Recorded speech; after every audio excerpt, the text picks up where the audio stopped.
नमस्कार प्यारे साथियों, मैं प्रमोद सारंग आपका बहुत बहुत स्वागत करता हूं आपके अपने परिवार सचिन एकेडमी पर। शुभ मध्याह्न, गुड आफ्टरनून, राधे राधे, राम राम सभी के लिए। सभी लोगों का दिल से स्वागत है। सभी प्यारे साथी जल्दी से जुड़ेंगे, क्लास शुरू हो चुकी है। सभी का दिल से स्वागत है।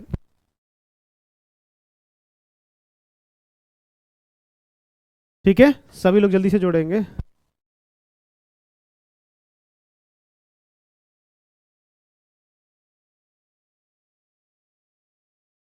चलिए दोस्तों, ठीक है। तो कैसे सब लोग, बहुत बहुत स्वागत है दोस्तों। आज यही रात अंतिम, यही रात भारी, और आज अंतिम दिन है आपके साथ हमारा।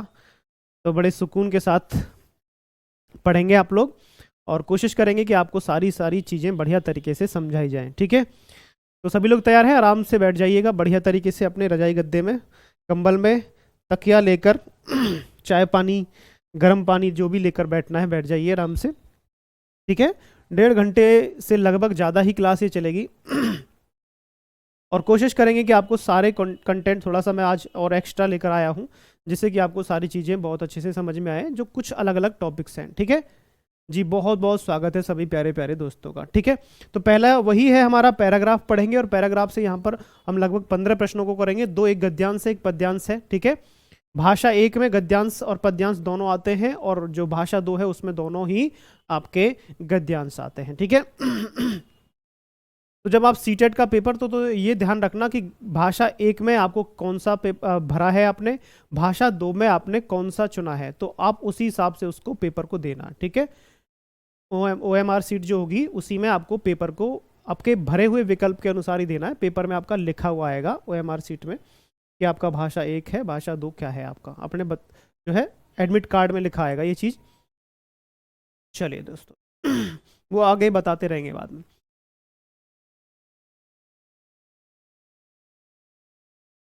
ओहो,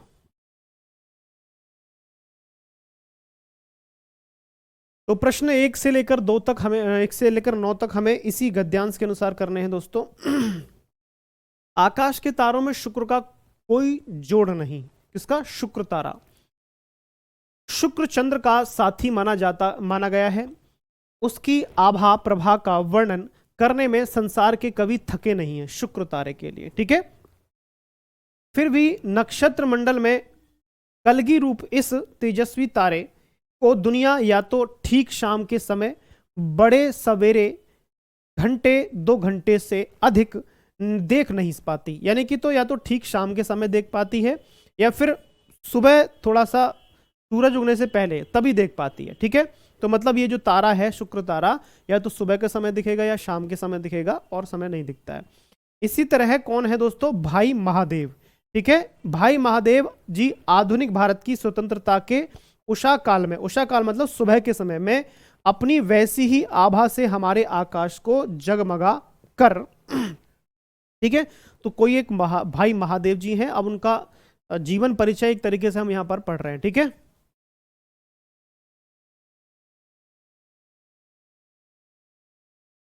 चलिए, तो अपनी आभा से हमारे आकाश को जगमगाकर देश और दुनिया को मुग्ध करके, ठीक है, शुक्र तारे की तरह ही अचानक अस्त हो गए।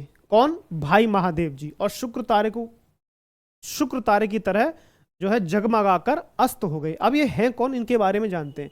सेवा धर्म का पालन करने के लिए, किसका? सेवा धर्म का पालन करने के लिए इस धरती पर जन्मे महादेव। ठीक है, महादेव देसाई गांधी जी के मंत्री थे। क्या थे दोस्तों? महादेव देसाई गांधी जी के मंत्री थे। ठीक है,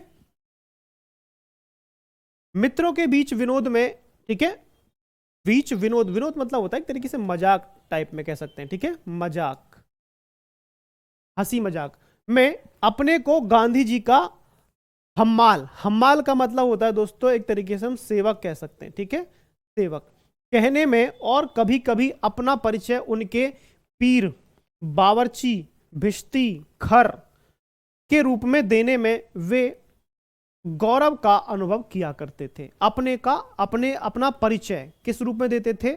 गांधी जी का हम्माल, यानी कि सेवक या नौकर जिसे कह सकते हैं, या एक तरीके से दास कह सकते हैं, या कुली। एक तरीके से इसका शब्द क्या है? इसका शाब्दिक अर्थ है कुली। मैं कुली नंबर 1, तो कुली, कुलीयाम यहां पर कह सकते हैं सेवक, ठीक है,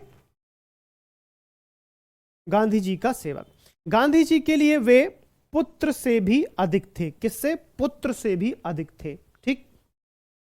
जब सन 1917 में वे गांधी जी के पास पहुंचे, तभी गांधी जी ने उनको तत्काल पहचान लिया। क्या दोस्तों? उनको तत्काल पहचान लिया और उनको अपने उत्तराधिकारी का पद सौंप दिया। तत्काल उनको पहचान लिया मतलब, इसका मतलब है उनकी प्रतिभा को पहचान लिया, उनके अंदर जो गुण थे उसको पहचान लिया, ठीक है। बात समझ में आई?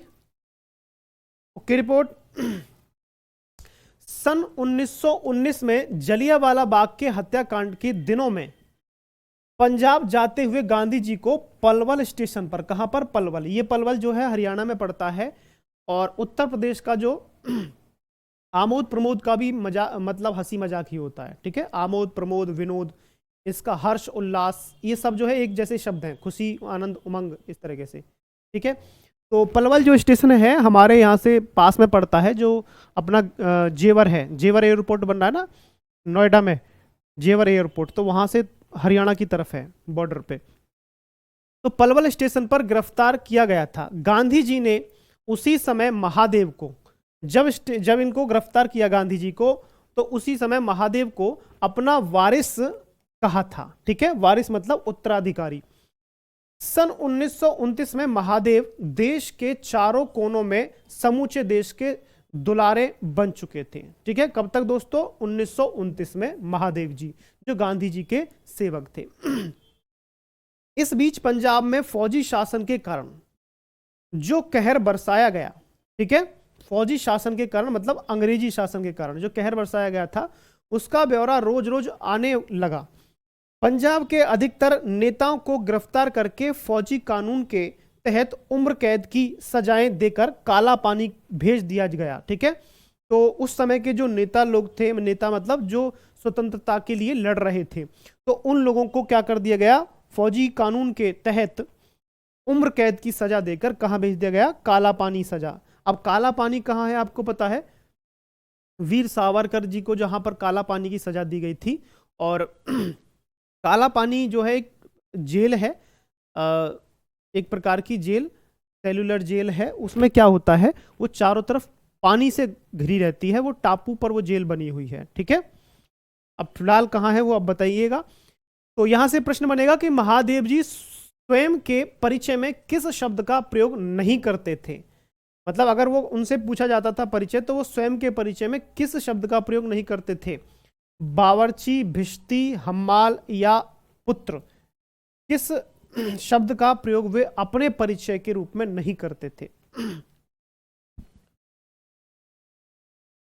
बताइए दोस्तों। आज का दिन अंतिम है जी। बिलाल जी, लव यू टू मेरे भाई। बिलाल सईद के गाने सुने आपने? बिलाल से याद आया, बिलाल सईद गाने बहुत अच्छे गाते। चलिए, तो दोस्तों महादेव जी अपने को क्या नहीं कहते थे दोस्तों? महादेव जी दोस्तों अपने को दोस्तों यहां पर पीर, बावर्ची, भिश्ती, खर, ये सब कहते थे, हम्माल भी कहते थे, लेकिन पुत्र नहीं कहते थे, क्योंकि पुत्र से बढ़कर थे वो, क्योंकि वो पुत्र तो थे ही, मतलब पुत्र के जैसे थे। तो अपना परिचय वो पुत्र के रूप में नहीं देते थे, बाकी इन तीनों के रूप में तो देते थे, क्योंकि वो खुद को बावर्ची भी कहते थे। अगर उनसे पूछते थे गांधी जी के बावर्ची हो, गांधी जी के भिश्ती, गांधी जी के हम्माल, ठीक है। लेकिन पुत्र जो था, पुत्र उनका, वो गांधी जी को पुत्र से भी ज्यादा बढ़कर प्रिय थे।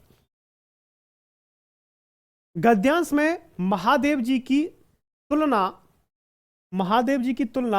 डॉट डॉट डॉट से की गई है। चंद्रमा से, सूर्य से, शुक्र तारे से या नक्षत्र से। तो महादेव जी की तुलना दोस्तों यहां पर किससे की गई है मेरे प्यारे प्यारे दोस्तों?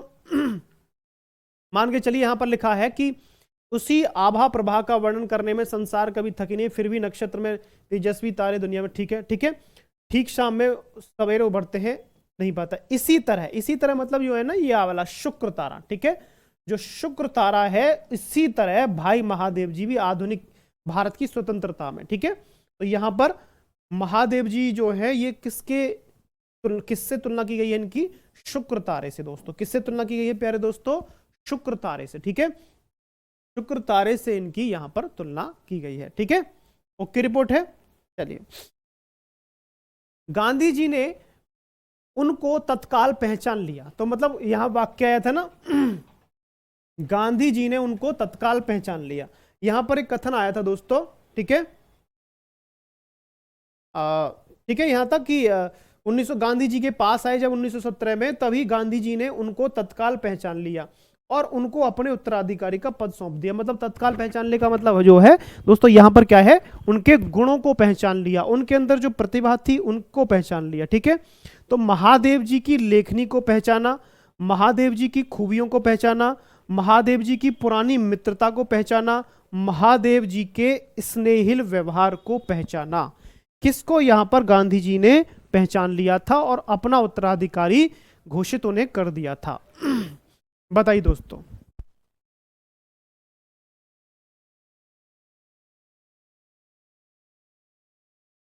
तो बताइए किसको पहचान लिया था। प्रश्न संख्या 3, बहुत बढ़िया। चलिए, तो गांधी जी ने उनकी महादेव जी की खूबियों को पहचान लिया था। खूबी मतलब उनके अंदर जो प्रतिभा थी या उनके अंदर जो कुछ भी अच्छी बातें थी, खास बातें थी, उनको पहचान लिया था। किस वर्ष में महादेव जी अपने कार्यों से अपनी पहचान बना चुके थे? किस वर्ष में महादेव जी अपने कार्यों से अपनी पहचान बना चुके थे? तो दोस्तों इसका भी उत्तर बिल्कुल सीधा सा यहां दिया गया है कि सन 1929 में महादेव भाई देश के चारों कोनों में समूचे देश में दुलारे बन चुके थे, ठीक है। तो यहां पर 1929 आ जाएगा, मतलब पहचान बना चुके थे या कह सकते हैं, ठीक है। क्या बना चुके थे? अपनी पहचान बना चुके थे कार्यों से, अपने कार्यों से, ठीक है। ओके रिपोर्ट है। चलिए, बहुत बढ़िया। क्या उत्तर लगा इसका? सीधी सी बात है, डी, यानी कि 1929 में वो अपने कार्यों से देश के कोने कोने में अपनी पहचान बना चुके थे, ठीक है। तो ये कितने खुश हो रहे हैं पहचान बनाकर, ठीक है, आंख भी बंद है खुशी के मारे। चलिए, गद्यांश में काला पानी है एक प्रकार का रंग, एक प्रकार की सजा, एक प्रकार की जेल, एक प्रकार का पेय पदार्थ। तो काला पानी की सजा मिली, उम्र कैद की सजा होती थी, ठीक है। तो काला पानी की सजा का मतलब दोस्तों क्या हो जाएगा यहां पर? ये देखो, ये है वो काला पानी की जो जेल है, ये है वो, ठीक है। काला पानी सेल्यूलर जेल, यानी कि यहां पर उम्र कैद की सजा देने के बाद यहां पर कैदियों को डाल दिया जाता था, ठीक है। तो एक प्रकार की ये जेल है दोस्तों, ठीक है, जहां पर अंग्रेजी सरकार जो थी उस समय पर स्वतंत्रता सेनानियों को उस जेल में डाल दिया करती थी, ठीक है। चलिए, गांधी जी को कहां पर गिरफ्तार किया गया था दोस्तों? गांधी जी को कहां पर गिरफ्तार किया गया था? पंजाब राज्य, पलवल स्टेशन, जलियांवाला बाग, गोरखपुर जेल में, गोरखपुर में कहां पर गिरफ्तार किया गया था दोस्तों? और मैं यहां पर दिखा देता हूं कहां पर गिरफ्तार, ठीक है। यहां पर है कि सन 1919 में जलियांवाला बाग के हत्याकांड के दिनों में पंजाब जाते हुए गांधी जी को पलवल स्टेशन पर गिरफ्तार कर लिया गया था, ठीक है। किस पर दोस्तों? पलवल स्टेशन पर गिरफ्तार कर लिया गया था। तो यहां से उत्तर आ जाएगा आपका क्या? पलवल स्टेशन पर गिरफ्तार कर लिया गया था। ओके रिपोर्ट है। आगे बात समझ में? प्रश्न संख्या 6 का आ जाएगा बी उत्तर, ठीक है। तो पलवल स्टेशन पर गांधी जी को ये रहे पुलिस वाले, ठीक है, अब गांधी जी को गिरफ्तार कर लिया गया। तो ये रियल फोटो है, ठीक है, समय रेल का। और शब्द समुच्चय बोधक है, तो और शब्द समुच्चय बोधक तो है ही, लेकिन किस प्रकार का समुच्चय बोधक है? विभाजक समुच्चय बोधक है, संयोजक समुच्चय बोधक, या परिणाम समुच्चय बोधक, या विरोध समुच्चय बोधक है? देखो, विभाजक का तो मतलब होता है विभाजक का मतलब होता है अलग करना, संयोजक का मतलब जोड़ना, परिणाम का मतलब होता है इसलिए वगैरह के शब्द जब आते हैं, विरोध का मतलब होता है या तो ये या ये, इस तरह से विरोधी, ठीक है। तो जो और जो होता है ये, और क्या होता है? ये वाक्यों को जोड़ने वाला होता है दोस्तों, ठीक है। और शब्द जो होता है ये ऐसा संयोजक शब्द है, एक ऐसा समुच्चय बोधक शब्द है जो जोड़ता है, ठीक है। तो इसको हम क्या कहेंगे? संयोजक, ठीक है। संयोजक मतलब जोड़ने वाला, ठीक है। तो शब्द ये और शब्द जो है ये जोड़ने वाला होता है, कैसा होता है दोस्तों? जोड़ने वाला, मतलब ये जो है वाक्यों को या शब्दों को जोड़ता है। ठीक है, क्या होता है दोस्तों? ये वाक्यों और शब्दों को जोड़ने वाला होता है। मेरी बात आपको समझ में आई? ठीक है, इसको हम आगे और समझ लेते हैं। और शब्द संयोजक समुच्चय बोधक है। कैसा है? संयोजक समुच्चय बोधक है। समुच्चय बोधक अव्यय दो वाक्यों, ठीक है। अब समुच्चय बोधक अव्यय क्या होता है दोस्तों? जो दो वाक्यों या दो शब्दों को जोड़ने वाला होता है। दो वाक्यों या दो शब्दों को जोड़ने वाला होता है अथवा मिलाने वाला होता है। ठीक है, दो शब्दों को मिलाने वाला। ठीक है, अव्यय को समुच्चय बोधक अव्यय कहते हैं। इसके दो भेद होते हैं दोस्तों। संयोजक होता है एक, तो जो दो शब्दों अथवा वाक्यों को जोड़ते हैं उसे संयोजक कहते हैं। जैसे हंस दूध और पानी को अलग अलग कर देता है, तो और जो शब्द है ये जो है पानी को अलग कर देता है और दूध को अलग कर देता है। ये दो वाक्यों को जोड़ा, तो इसमें जो और शब्द है ये संयोजक समुच्चय बोधक अव्यय होता है। और अव्यय क्या होता है दोस्तों? जो किसी भी लिंग वचन कारक के आधार पर जिसमें बदलाव नहीं होता है उसे हम अव्यय कहते हैं। उसमें आपके क्रिया विशेषण शब्द सारे याद देते हैं। संबंध बोधक अव्यय, समुच्चय बोधक अव्यय और विस्मय आदि बोधक अव्यय। ठीक है, हाँ, एवं भी समुच्चय बोधक अव्यय होता है। ठीक है, क्योंकि यह दूध और पानी शब्दों को जोड़ता है। ठीक है, इन दोनों शब्दों को इसने जोड़ दिया है। ठीक है, एक होता है दोस्तों विभाजक। विभाजक मतलब होता है अलग करने वाला, जो शब्दों अथवा वाक्यों को जोड़ते हुए भी उनके अर्थों को एक दूसरे से अलग कर देता है, उसे विभाजक समुच्चय बोधक अव्यय कहते हैं। जैसे विनय अथवा विनोद उत्तर दे। ठीक है, विनय अथवा, अथवा जो हो गया ये अलग कर रहा है वाक्य को, क्या कर रहा है? अलग। अथवा या, इस तरह से या भी शब्द हो सकता है, या। जैसे अथवा हो गया, या हो गया, व, पर, परंतु, लेकिन, वरन, बल्कि, नहीं, चाहे, विभाजक शब्द है। ठीक है, इस तरह से ये विभाजक शब्द होते हैं जी।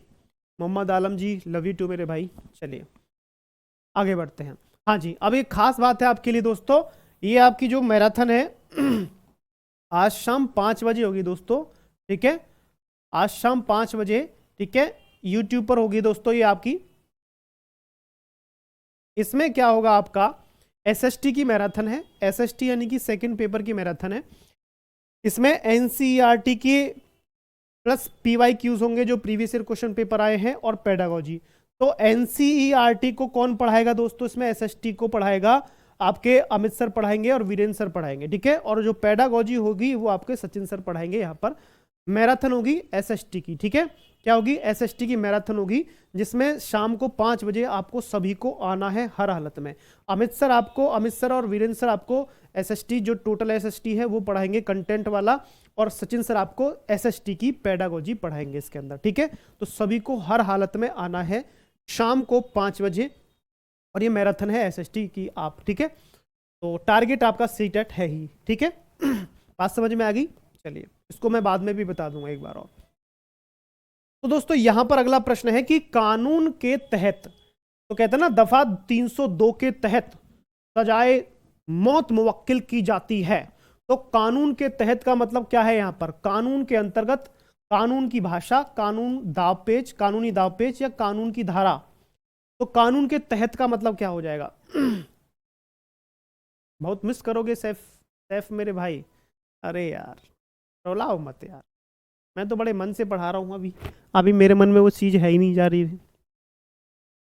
जी। लव यू टू सभी को, प्यारे प्यारे साथियों को।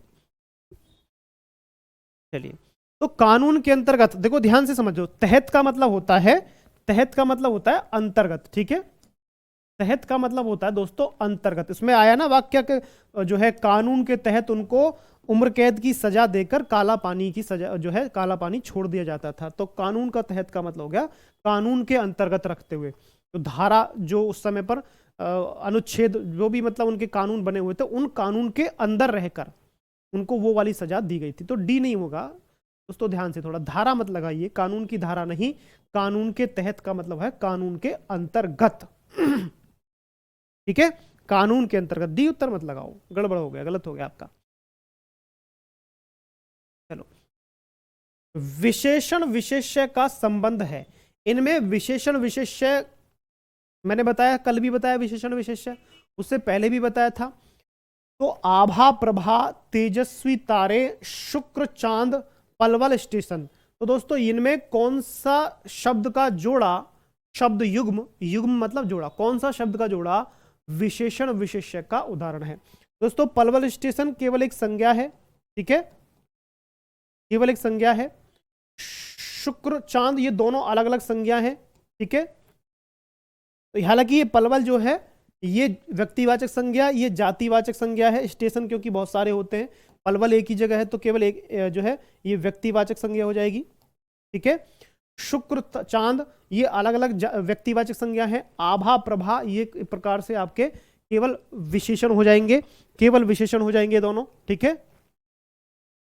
दरअसल विशेषण विशेष्य में क्या होता है, आपका एक संज्ञा होगी और एक विशेषण होगा। तो यहां पर तेजस्वी तारा, जो तेजस्वी तारे हैं, तारे जो है यहां पर संज्ञा है, ठीक है, और संज्ञा की ही विशेषता बताई जाएगी, तो संज्ञा को ही फिर यहां पर हम विशेष्य कहते हैं, ठीक है। संज्ञा की ही क्योंकि विशेषता बताई जाएगी, तारे की विशेषता क्या है कि वह तेजस्वी है, ठीक है, ये आपका विशेषण हो जाएगा, ठीक है, ये आपका दोस्तों विशेषण हो जाएगा। तो जो तारे की विशेषता क्या है कि वो विशेष तेजस्वी है, ठीक है, क्या है, तेजस्वी। चलिए अगला है दोस्तों, अगली कविता है और थोड़ी सी कविता को ध्यान से पढ़ेंगे, बहुत बढ़िया कविता है, थोड़ी कठिन भी है, मैं इसका अर्थ भी बता दूंगा। जो बरसों तक सड़े जेल में उनकी याद करें, जो फांसी पर चढ़े खेल में उनकी याद करें। यहां तक समझ में आया?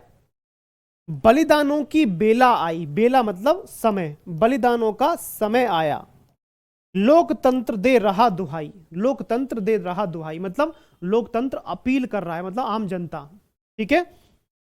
आगे हैं दोस्तों, स्वाभिमान से वही जिएगा, स्वाभिमान से वही जिए, स्वाभिमान मतलब एक तरीके से गर्व के साथ, स्वाभिमान से वही जिएगा जिससे कीमत गई चुकाई, ठीक है, जिससे कीमत गई चुकाई मतलब जिसने कीमत, क्या कीमत चुकाई, अपने प्राणों का बलिदान दे दिया, वो स्वाभिमान से जिएगा। मुक्ति मांगती शक्ति संगठिती, ठीक है, मुक्ति मांगती शक्ति संगठित, युक्ति सुसंगत, भक्ति अकंपित। तो अकंपित का मतलब हो गया दोस्तों यहां पर जो कांपे ना, ठीक है, जो कांपे ना मतलब कप कपी यानी कि कंपन, कंपन ना, ठीक है। जी जी पूर्णिमा जी, जी बहुत जान जी, हाँ जी, आज लास्ट दिन है, यही रात, यही दिन अंतिम, यही दिन भारी। चलिए, कृति तेजस्वी, कृति तेजस्वी, धृति हिमग्रीसी, धृति मतलब धारणा, ठीक है, धारणा या धारण करना, ठीक है। मुक्ति मांगती गति अप्रतिहत, गति अप्रतिहत मतलब, अप्रतिहत का मतलब होता है जो रुके ना, जो रुके ना, ठीक है। अंतिम विजय सुनिश्चित पथ में, अंतिम विजय सुनिश्चित पथ में क्यों अवसाद करे, अवसाद मतलब होता है एक तरीके से दुख या एक तरीके से डिप्रेशन में आना, ठीक है, उनकी याद करें। तो यहां पर बलिदानी लोगों के लिए एक कविता लिखी गई है और इसके जो अर्थ हैं यहां पर थोड़े थोड़े मैंने बता दिए हैं, बाकी जो है प्रश्न के अंदर पूछा गया है तो उसको मैं फिर साथ में ही बता दूंगा। हालांकि मैं फिर से बता देता हूं, स्वाभिमान से वही जिएगा जिसने, जिससे कीमत गई चुकाई मतलब जिसने अपने प्राणों का बलिदान दे दिया है वो अपने वही गर्व के साथ जिएगा। मुक्ति मांगती शक्ति संगठित, मुक्ति कौन मतलब जो जनता है वो संगठित हुई है, एकत्र हुई है, वो मुक्ति आजादी चाहती है। युक्ति सुसंगत, युक्ति सुसंगत मतलब युक्ति क्या, तर्क, युक्ति का मतलब होता है एक हल, एक समाधान। सुसंगत, भक्ति अकंपित, ऐसी भक्ति की क्या क्या लिख दिया इतना बड़ा कमेंट में, तो भक्ति अकंपित, ऐसी भक्ति जो कभी कांपे ना मतलब देश की भक्ति, देश के प्रति जो भक्ति है, देशभक्ति के लिए कहा गया, ठीक है, देशभक्ति के लिए कहा गया है। और जो कांपे ना, कांपे ना का मतलब है जो ऐसी देशभक्ति जो अपने पग से, अपने मार्ग से डगमगाए नहीं, बिल्कुल धैर्य के साथ खड़ी रहे, ऐसी भक्ति मतलब कह सकते हैं। कृति तेजस्वी, धृति हिमगिरीसी, वो रचना तेजस्वी मतलब वो रचना शक्तिशाली, या कह सकते हैं ओजपूर्ण रचना या ओजपूर्ण कृति जिसने हिमालय सी आभा को या हिमालय के जैसे को धारण किया हुआ, एक तरीके से हम यहां कह सकते हैं, ठीक है। और मुक्ति मांगती गति अप्रतिहत, अप्रतिहत का मतलब होता है जो रुके ना, तो वो मुक्ति ऐसी मांगती है, मतलब वो आम जनता जो अंग्रेजों के गुलाम है वो ऐसी गति मांग रही है, मुक्ति मांगती गति अप्रतिहत, ऐसी गति मांग रही है जो गति कभी ना रुके, मतलब ऐसी स्पीड जो तरक्की करती रहे लगातार। आगे क्या है, अंतिम विजय सुनिश्चित पथ में, तो अंतिम विजय के बाद ही इस तरह की चीजें प्राप्त होंगी। क्यों अवसाद करें, क्यों टेंशन ले रहे हो, डिप्रेशन में आ रहे हो, ठीक है, डोंट टेक टेंशन सब टनाटन, ठीक है, उनकी याद करें, तो उनकी याद करें जिन्होंने इस तरह की बलिदानी के लिए अपने प्राण न्यौछावर कर दिए थे। अब आता है दोस्तों, स्वाभिमान से कौन जी सकेगा, स्वाभिमान से कौन जी सकेगा, एक एक के अंदर से मैं यहां पर प्रश्न निकाल रहा हूं कि स्वाभिमान से वही जिएगा जिससे कीमत गई चुकाई, जिससे कीमत चुकाई गई है, यानी कि जिसने अपने प्राणों का बलिदान दे दिया है। जो बलिदानियों को याद करते हैं, जो देश के लिए पैसा खर्च कर सकते हैं, जो देश के लिए सर्वस्व दे सकता है, जो तेजस्वी और आकर्षक है, तो किसको कौन जो है स्वाभिमान से जिएगा, बताइए। हाँ जी आनंद जी, जी धन्यवाद दीपिका जी, सबका बहुत बहुत धन्यवाद। और मैं आप सभी से यही कहना चाहूँगा कि जाने अनजाने में कोई गलती हो गई हो तो उसे भूल जाना, क्योंकि हमेशा हम आपके साथ नहीं रहेंगे, और गलतियों को छोड़ देना, बस याद रखना कि थोड़ा बहुत याद तो रखना ही बस कि हाँ कोई टीचर था हिंदी का पढ़ाने वाला जिन्होंने सीटेट में हमें पढ़ाया, ठीक है। बाकी तो बस अब अपनी पढ़ाई पर ध्यान दीजिए सभी लोग, और अच्छे से अपना सिलेक्शन लो, और अपना ये DSSB TGT की भी वैकेंसी आ चुकी हैं, आज ही नोटिफिकेशन आ गया है। बिल्कुल सही है दोस्तों, जो देश के लिए सर्वस्व दे सकता है, जो देश के लिए सर्वस्व दे सकता है, स्वाभिमान से वही जी सकेगा, गर्व के साथ वही जी सकेगा। देश के लिए किस प्रकार की रणनीति चाहिए, तो अति सुंदर रणनीति, तर्कसंगत, संगठित या अकंपित। तो तर्क, देखो यहां पर रणनीति की बात की गई है इसमें, ठीक है। रणनीति कहां थी, युक्ति, युक्ति का मतलब होता है दोस्तों रणनीति, ठीक है, रणनीति कह सकते हैं या फिर समाधान कह सकते हैं, ठीक है, समाधान। तो युक्ति सुसंगत, भक्ति अकंपित, ऐसी देशभक्ति हो जो अपने मार्ग से ना डगमगाए, युक्ति ऐसी हो जो सुसंगत हो, अच्छी हो, ठीक हो, ठीक है ना। तो अति सुंदर हो, तर्क संगत हो, संगठित हो या अकंपित हो, युक्ति कैसी होनी चाहिए दोस्तों, बताइए। तो बताया मैंने यहां पर युक्ति कैसी होनी चाहिए, बिल्कुल युक्ति तर्क संगत होनी चाहिए। युक्ति का मतलब है कोई समाधान ऐसा हो जो जिसमें तर्क हो, तर्क संगत युक्ति ही तो होनी चाहिए। जानते हैं इनको, कौन है ये, कौन कौन जानते हैं इनको, सभी जानते होंगे, मैं भी आपको बहुत मिस करूंगा। बस अब ऐसा कह के रोला हूं मत, मुझे रोना आ जाता है बहुत जल्दी, मैं बहुत भावुक इंसान हूं। पढ़ाई पे ध्यान दो थोड़ा सा, ठीक है। धृति हिमगिरीसी का भाव क्या है, धृति मतलब एक तरीके से यहां पर इसका अर्थ आ जाएगा हिमालय सी अटल धारणा, ठीक है, हिमालय सी ऊंची धारणा, हिमालय को देखना या हिमालय सी आसक्ति।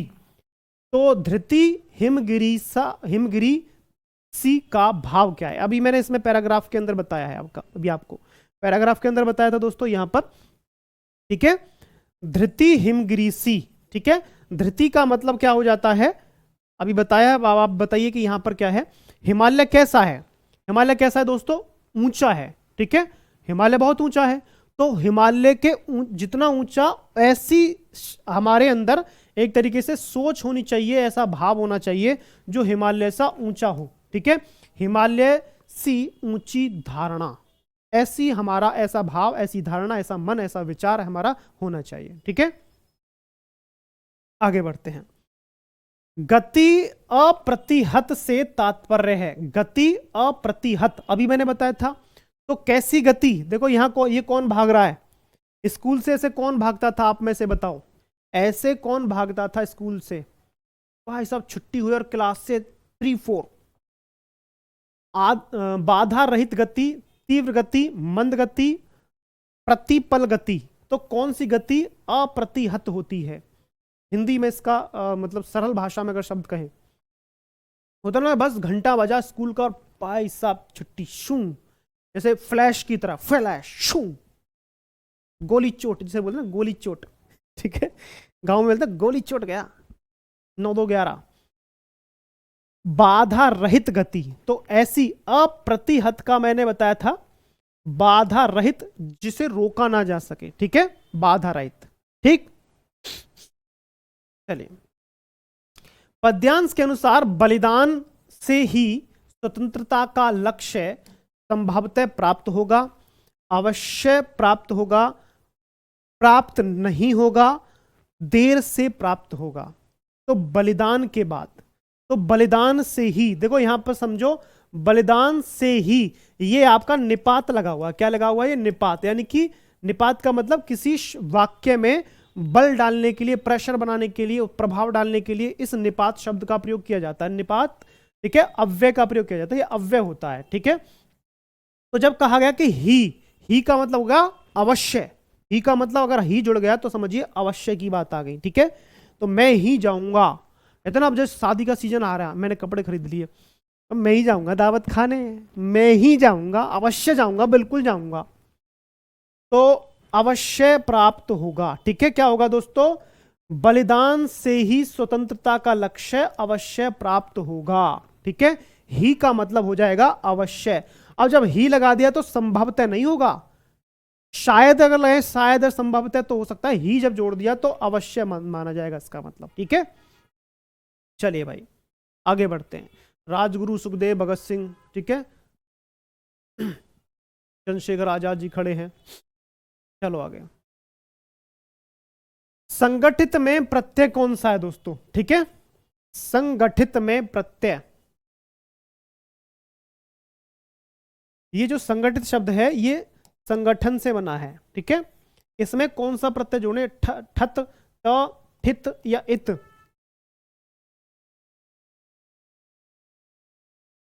हाँ जी बताइए। संगठन जमा इत प्रत्यय जोड़ेंगे दोस्तों तो क्या बन जाएगा, संगठित बन जाएगा, ठीक है, इत प्रत्यय, ठीक है। Okay report. जो प्रत्यय होता है दोस्तों ध्यान से समझिए, प्रत्यय शब्द के अंत में जुड़ता है, ठीक है, शब्द के अंत में, ठीक है। और जो प्यारे प्यारे साथियों उपसर्ग होता है शब्द के आरंभ में, ठीक है, शब्द के आरंभ में जुड़ता है, ठीक है। Okay report. चलो, यदि शिक्षक कक्षा में श्याम पट पर विषय शीर्षक लिखकर विद्यार्थियों से शीर्षक से संबंधित शब्दों तथा संकल्पनाओं को समूह में व्यवस्थित करने के लिए कहता है तो ये है, और कहती है तो ये मैडम जी पीली साड़ी वाली। तो बताइए कि शिक्षक क्या कर रहा है या शिक्षक क्या कर रही है, तो ये तो लाल, अरे मैच हो गया भाई, मैचिंग हो गई। तो या बताइए शिक्षक क्या कर रहा है, यदि शिक्षक कक्षा में श्याम पट पर, यानी कि जो श्याम पट या जो ब्लैक बोर्ड है, विषय शीर्षक लिखकर, विषय शीर्षक लिख दिया, विद्यार्थियों से शीर्षक से संबंधित शब्दों, तो शीर्षक से संबंधित शब्दों तथा संकल्पनाओं को समूह में व्यवस्थित करने के लिए कहता है या कहती है। तो ये क्या होगा, शब्दों का मानचित्र, ब्रेनस्टॉर्मिंग, स्वतंत्र संबद्धता, तुरंत लेखन। सविता जी नाम लेने से क्या होता है जरा मुझे बताओ आप, नहीं बताओ आप, एक्सप्लेन ना करूं, एक्सप्लेन बिना ही पढ़ा दूं, इसका आंसर ये, इसका आंसर ये, इसका आंसर ये, इसका आंसर ऐसे पढ़ा दूं यार, मतलब जिसको जैसा काम जिसको भाए वही होता है यार। एक्सप्लेन ही ना करो, बताओ कि एक्सप्लेन करते हो यार, कमाल की बात है। तो दोस्तों यहां से समझिए, यदि शिक्षक कक्षा में शाम पट पर विषय शीर्षक लिखकर विद्यार्थियों से शीर्षक से संबंधित शब्दों को, ठीक है, शीर्षक से संबंधित शब्दों तथा संकल्पनाओं को समूह में व्यवस्थित करने के लिए कहता है, कहती है, तो इसको कहेंगे शब्दों का मानचित्र। क्या कहेंगे दोस्तों? शब्दों का मानचित्र इसको कहेंगे। ध्यान रखिएगा, शब्दों का मानचित्र बुना जाता है, ब्रेनस्टॉर्मिंग नहीं है। ब्रेनस्टॉर्मिंग लगा दिया भाई, धत तेरी की, सत्यानाश हो गया, सब पढ़ा बेकार। शब्दों का मानचित्र बनाने के लिए कहा जा रहा है, ठीक है। यहां पर बच्चों को सोचने के लिए तो कुछ कहा नहीं है, यहां पर कहा गया है कि विषय शीर्षक लिखकर विद्यार्थियों से शीर्षक से संबंधित शब्दों को, जो शीर्षक ब्लैक बोर्ड पर लिखा है उससे जुड़े हुए शब्दों को और संकल्पनाओं को समूह में व्यवस्थित करने के लिए कहा गया है बस। तो इसमें कौन से खोपड़े की एक्सरसाइज हो रही है जरा बताना? ब्रेनस्टॉर्मिंग कैसे हो जाएगी भला? हद हो रही कतई। अब समझो, शब्द मानचित्र एक दृश्य योजना है। क्या है दोस्तों? दृश्य आयोजक है। योजना मतलब यहां पर आयोजक है, आयोजक का मतलब है योजना बनाने वाला, ठीक है, आयोजक है जो शब्दावली विकास को बढ़ावा देता है। किसको? शब्दावली विकास, यानी कि शब्दकोश, ठीक है, डिक्शनरी को एक तरीके से बच्चे की शब्दावली विकास को बढ़ावा देता है।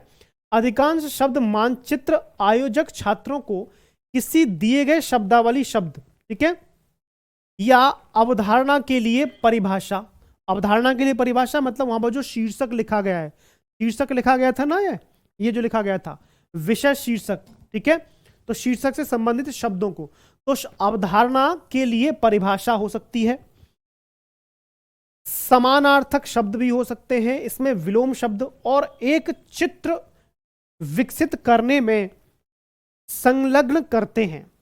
तो यहां पर यह समझिए कि इसमें जो मानचित्र, शब्द मानचित्र जो होता है एक तरीके से शब्दों का जाल होता है, यानी कि किसी भी टॉपिक से जुड़े हुए शब्दों को आपको लिखने के लिए कहा जाएगा, जिसमें आपके उस शब्द के विलोम शब्द भी हो सकते हैं, उस टॉपिक के पर्यायवाची समानार्थी शब्द भी हो सकते हैं। तो ठीक है, अरे कोई बात नहीं, ठीक है, बिल्कुल आप इस बार पास हो जाएंगे। तो शब्द मानचित्रों का उपयोग कक्षा में जोर से पढ़ने और शब्द दीवारों के साथ प्रभावी ढंग से किया जा सकता है। तो जोर से पढ़ने के लिए भी किया जा सकता है, मतलब एक तरीके से ये होता है कि सीडीपी में नहीं पढ़ा आपने ये, अरे कमाल की बात है, सब कुछ सीडीपी में पढ़ाया गया आपको, ठीक है। तो शब्द मानचित्र हम ऐसे कह सकते हैं कि अगर अध्यापक कोई भी टॉपिक दे दे और उस टॉपिक से जुड़े हुए शब्दों को व्यवस्थित करने के लिए कहे, ठीक है, इसको हम शब्द मानचित्र, मतलब एक तरीके से उसका शब्द जाल भी हम इसको कह सकते हैं, ठीक है। रोने का मन काहे को है भाई? नहीं रोते, रो मत, चुप हो जाओ। कल को चले जाइयो ससुराल, अब मत रो। प्राथमिक कक्षाओं में यह अनुशंसा,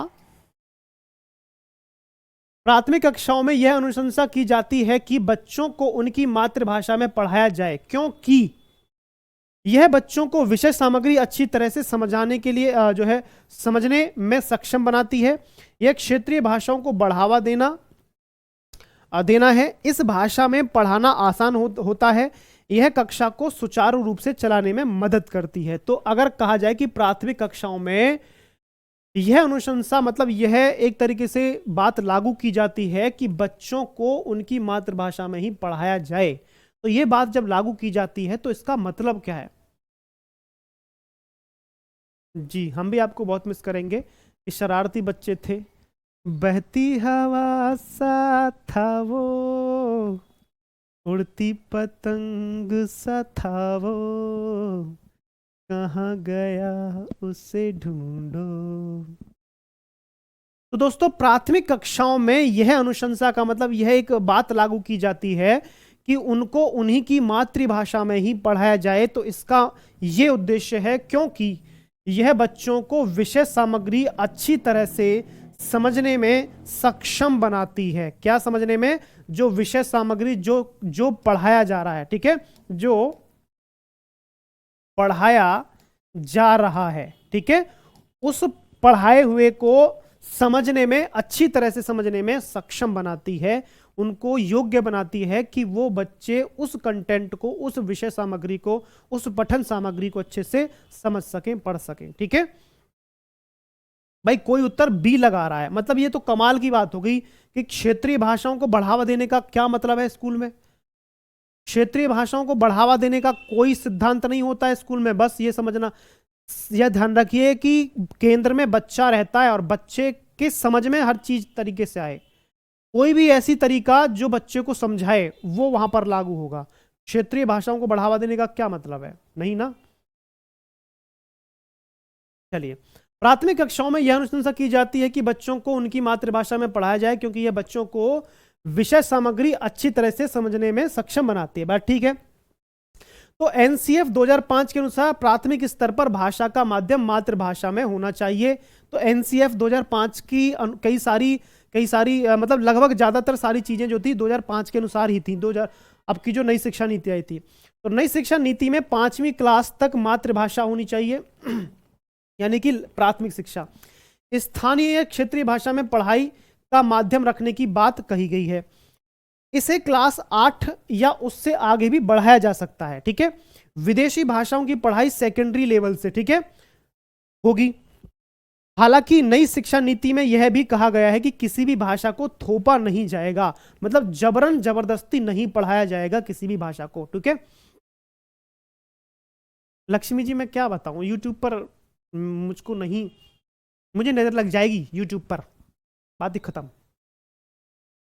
मैं इसलिए यूट्यूब पर नहीं पढ़ाता। मैं बहुत महंगा टीचर हूं, आई बात समझ में। मुझको यूट्यूब पर इसलिए ले लाते सचिन सर, ठीक है जैसा होता है ना कि एप्लीकेशन के अंदर ही ये चीज मिलेगी, तो वो चीज यूट्यूब पर फ्री में कैसे मिल जाएगी, आप सोचो जरा, सोचो। संप्रेषणात्मक दक्षता कार्यात्मक व्याकरण का एक उपसमुच्चय है। इसके ऊपर मैं थोड़ा सा काफी ज्यादा कंटेंट लेकर आया हूं, तो इसको मैं आपको समुच्चय को समझाऊंगा धीरे धीरे। पहले समझ लेते हैं कि संप्रेषणात्मक दक्षता कार्यात्मक व्याकरण का एक उपसमुच्चय है और शिक्षण में इसका उपयोग विद्यार्थियों को अनुमति देता है कि वो क्या करें, संरचनाएं सीखने और उनका सटीक उपयोग करें, विविध प्रकार की पठनीय सामग्रियों में संरचना का प्रयोग करें, सार्थक संप्रेषण के माध्यम से व्याकरण सीखें, प्राथमिक कक्षाओं में विद्यार्थियों को व्याकरण से अवगत कराने में शिक्षकों को सक्षम बनाएं।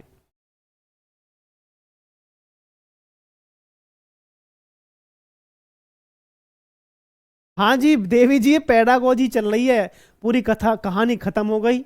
अब ये पूछ रही है सीता माता किसकी पत्नी थी।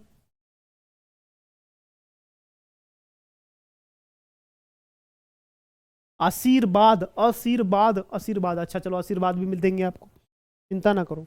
चलिए, तो दोस्तों संप्रेषणात्मक दक्षता कार्यात्मक जो है ये व्याकरण का एक उपसमुच्चय है और शिक्षण में इसका उपयोग विद्यार्थियों को अनुमति देता है कि सार्थक संप्रेषण के माध्यम से व्याकरण सीखें। दोस्तों सार्थक संप्रेषण, ये शब्द जो है ना, ये सार्थक संप्रेषण, ये एक आपका पॉजिटिव है, ठीक है, सकारात्मक है, तो ध्यान से समझना इस तरह का शब्द, ठीक है, सकारात्मक, ठीक है। तो यहां पर कहा गया कि विद्यार्थियों को अनुमति देता है, लेकिन यहां पर क्या कहा गया है कि प्राथमिक कक्षा में विद्यार्थियों को व्याकरण से अवगत कराने में शिक्षकों को, तो शिक्षकों को सक्षम बनाता है, तो शिक्षकों को सक्षम बनाता है, तो ये तो गलत हो जाएगा।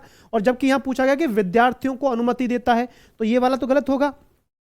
संरचनाएं सीखने और उनकी सटीक उपयोग करने के लिए, बात ठीक है, लेकिन यहां पर संप्रेषण से जुड़ी हुई बात कही गई है।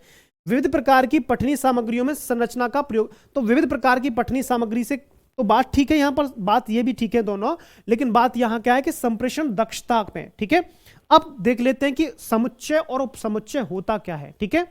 अब आपके लिए नए शब्द हैं कि समुच्चय और उपसमुच्चय होता क्या है। चलिए, तो हम पहले बात करते हैं दोस्तों समुच्चय क्या होता है। समुच्चय मान के चलिए एक प्रकार से, जैसे आप कक्षा के अंदर बैठे हो, आप बच्चे हो, तो हम आपको समुच्चय कहेंगे, मतलब सम जमा उच्चय, एक तरीके से कह सकते हैं संगठित चीजें, इकट्ठी चीजों को हम समुच्चय कह सकते हैं, ठीक है। मान के चलिए समुच्चय अवयवों अथवा सदस्यों, ठीक है। अब सदस्य यानी कि कक्षा के सदस्य, समुच्चय या जैसे कि कोई निर्जीव वस्तुएं हो सकती हैं, उनमें उन्हें हम अवयव कह देंगे, और सदस्य जो सजीव हैं जैसे आप लोग हैं। तो समुच्चय अवयवों अथवा सदस्यों के रूप में गणितीय वस्तुओं के सुपरिभाषित समूह या संगठन या संग्रह निर्माण हेतु गणितीय मॉडल है। एक प्रकार से ये गणितीय मतलब गणित शब्दावली है। समुच्चय उपसमुच्चय जो शब्द है, जो समुच्चय शब्द है गणितीय शब्द है, ठीक है। परिभाषा के रूप में वस्तुओं के उस समूह अथवा समाहार को समुच्चय कहते हैं जिसमें सम्मिलित प्रत्येक वस्तु किसी गुण विशेष को संतुष्ट करती हो। जैसे आप प्रत्येक व्यक्ति में कुछ ना कुछ गुण होता है, या आपके घर की चीज में प्रत्येक वस्तु में कुछ ना कुछ गुण होता है। इस कमरे में रखी हुई प्रत्येक वस्तु का कोई ना कोई गुण होता है, तो यह भी एक समुच्चय कहलाएगा, ठीक है। जिसके आधार पर स्पष्ट रूप से यह बताया जा सके कि अमुक अमुक मतलब वो वस्तु उस संग्रह में सम्मिलित है। मतलब ये जिसके आधार पर यह बताया जा सकेगा कि ये रिमोट इस कमरे के अंदर क्यों रखा है, ये डिजिटल बोर्ड इस कमरे के अंदर क्यों लगा हुआ है, ये कैमरा, ये लाइट, ये डैशबोर्ड इस कमरे के अंदर क्यों लगा हुआ है, ठीक है। तो ये चीज इसके अंदर बताती है, ठीक है। अथवा नहीं है तो मतलब पता चल गया ना कि ये इसके अंदर क्यों है या क्यों नहीं है। उदाहरण के लिए किसी विद्यालय में कक्षाओं को विद्यार्थियों के समुच्चय के रूप में कहा जा सकता है। तो कि विद्यार्थियों का समुच्चय कक्षा हो जाएगी, वस्तुओं का समुच्चय ये स्टूडियो हो जाएगा, ठीक है। बात समझ में आई? विद्यार्थियों का समुच्चय, कक्षाओं का समुच्चय, या किसी भी घर में सामग्री जो घर की काम की वस्तु है उसका समुच्चय, ठीक है। हाँ, मतलब ये जो है ना कई जगह शब्द काम आ जाता है। तो जैसे मान के चलिए यहां पर ये लगा हुआ है, ठीक है, दिख रहा है, ये है जैसे, ठीक है। इसमें ये गोला बना देते हैं बड़ा सा,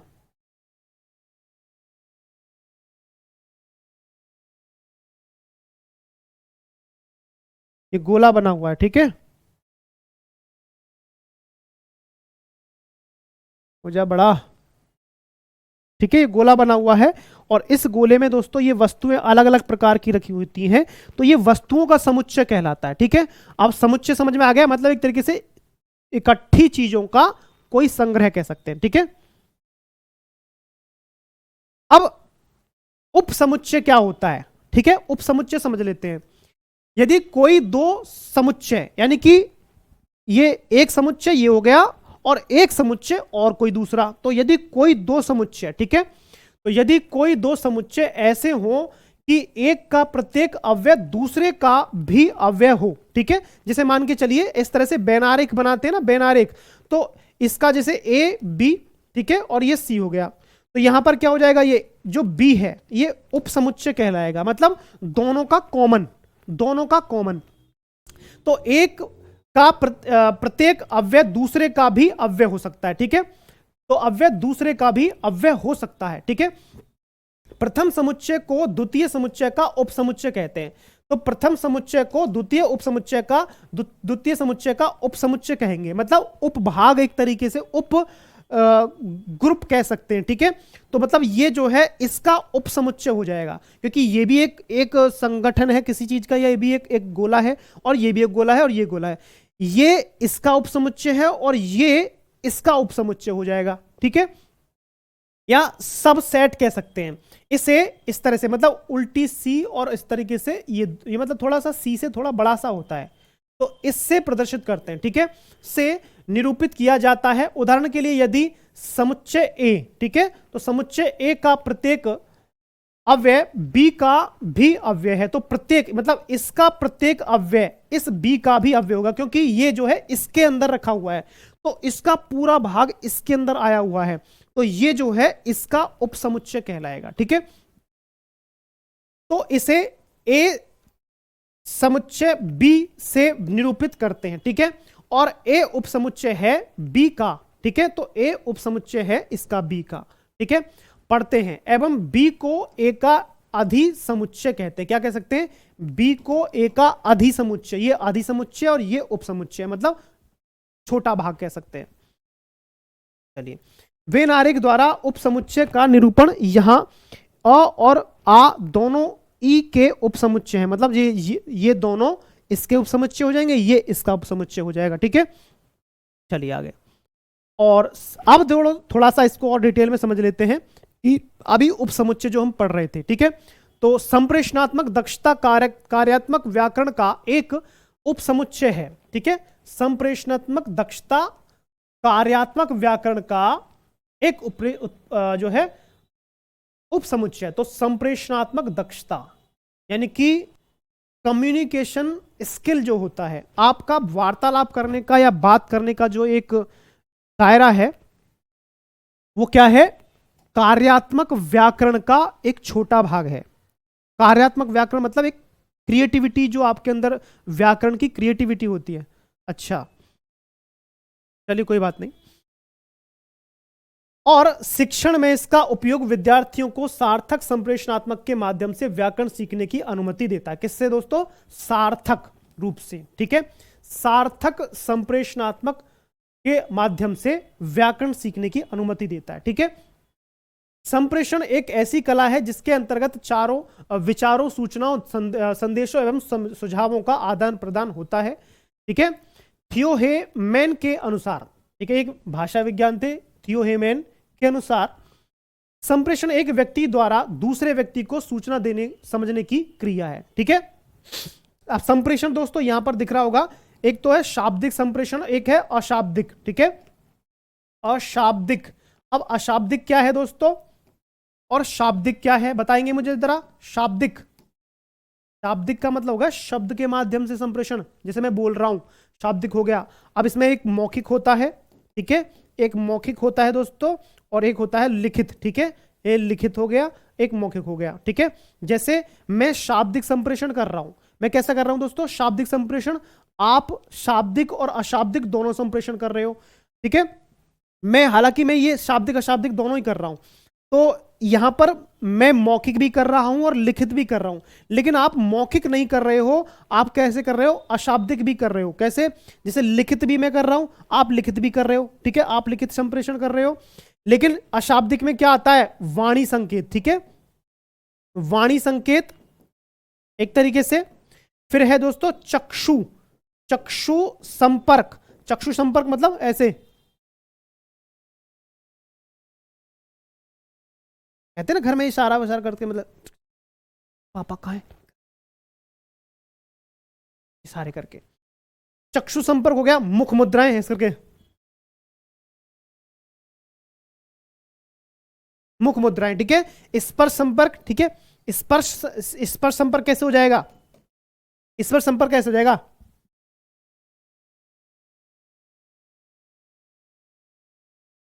मतलब छू कर जब संपर्क करते हैं, मतलब ये अशाब्दिक हो गया, मतलब बिना बोले और बिना शब्दों के माध्यम से, ये मुद्राओं के माध्यम से, या कह सकते हैं एक्सप्रेशन के माध्यम से संप्रेषण होता है, ठीक है। ओके रिपोर्ट, चलो आगे बढ़ते हैं। सुभाष भाषाओं के बारे में सोचने तथा बात करने की योग्यता रखता है, ठीक है। सुभाष नाम का लड़का है जो क्या करता है दोस्तों? भाषाओं के बारे में, कितनी? एक से अधिक भाषा है, तो मतलब बहुवचन हो गया। विज्ञान वालों को बोले, अच्छा चलो जी, धन्यवाद, बहुत बहुत धन्यवाद। सुभाष भाषाओं के बारे में सोचने तथा बात करने की योग्यता रखता है। इसका क्या मतलब है? वह बहुभाषिक जागरूकता रखता है, वह ध्वन्यात्मक जागरूकता रखता है, वह प्रतीकात्मक सचेतता रखता है, वह ग्राह्य कौशल रखता है। तो यहां पर एक ध्यान से समझना, भाषाओं के बारे में सोचने तथा बात करने की योग्यता रखता है, तो क्या है? डेली यही टाइम क्लास चलता है। अरे भैया आज लास्ट क्लास है मेरी, फिर हम तो कहां तुम कहां। अच्छा चलता हूं, दुआओं में याद रखना, दिल के संदूकों में मेरे अच्छे ख्वाब रखना। बुरी बातों को भूल जाना, अच्छी बातों को याद रखना, क्योंकि बुरी बातों को याद रखने से हमेशा दुख होता है, परेशानियां मिलती हैं। अच्छी बातों को याद रखोगे तो आपको खुशियां मिलेंगी, आपके चेहरे पर मुस्कुराहट आएगी। तो दोस्तों वो जो विद्यार्थी है, सुभाष नाम का विद्यार्थी, वो जो है भाषिक जागरूकता रखता है, क्योंकि वो जो है एक से अधिक भाषाओं को सोचने तथा उनमें बात करने की योग्यता रखता है। वो क्या करता है दोस्तों, एक से अधिक भाषाओं का ज्ञान रखता है, इसलिए उसको बहुभाषिकता कहेंगे। क्या कहेंगे, बहुभाषिक जागरूकता। उसके अंदर जो है एक तरीके से सचेत है वो, तो जागरूकता का मतलब हो गया वो एक्टिव है, सक्रिय है। ठीक है, चलिए देखो डी उत्तर आप क्यों लगा रहे हो। अब डी वह ग्राह्य कौशल रखता है, तो ग्राह्य कौशल मतलब बात करने में तो दोस्तों अभिव्यक्तात्मक कौशल भी आ जाएगा। तो बाह्य ग्राह्य कौशल का मतलब केवल होता है पढ़ना और सुनना। ठीक है, वह प्रतीकात्मक सचेतता रखता है। प्रतीकात्मक, केवल प्रतीकात्मक क्या होता है, मतलब एक तरीके से प्रतीक रूप में, और जबकि वो तो बोल भी रहा है और समझ भी रहा, सोच भी रहा है उन चीजों पर, तो प्रतीक रूप से कहीं आगे जाकर है वो। ठीक है, और ध्वन्यात्मक जागरूकता मतलब केवल जो है बोलना। ठीक है, या बोली से जुड़ा हुआ शब्द जो है ध्वन्यात्मक जागरूकता। यहां पर वो भाषा यानी कि एक से अधिक भाषाओं पर जो है बात कर सकता है, सोच सकता है, उसे क्या कहेंगे दोस्तों, बहुभाषिकता। ठीक है, भाषा के किसी अनुच्छेद को कब अच्छा कहा जा सकता है। अगर भाषा का कोई अनुच्छेद है उसको हम अच्छा कब कह सकते हैं दोस्तों, यदि वह वर्णात्मक भाषा में है, यदि वह अच्छी लिखावट में लिखा गया है, यदि उसमें विराम चिन्हों का सही प्रयोग हुआ है। चिन्ह ऐसे लिखा जाएगा दोस्तों, विराम चिन्हों का सही प्रयोग हुआ है, यदि वह विचारों को सुसंगत तरीके से प्रस्तुत करता है। तो कौन सा अनुच्छेद सबसे, जी बहुत बहुत धन्यवाद।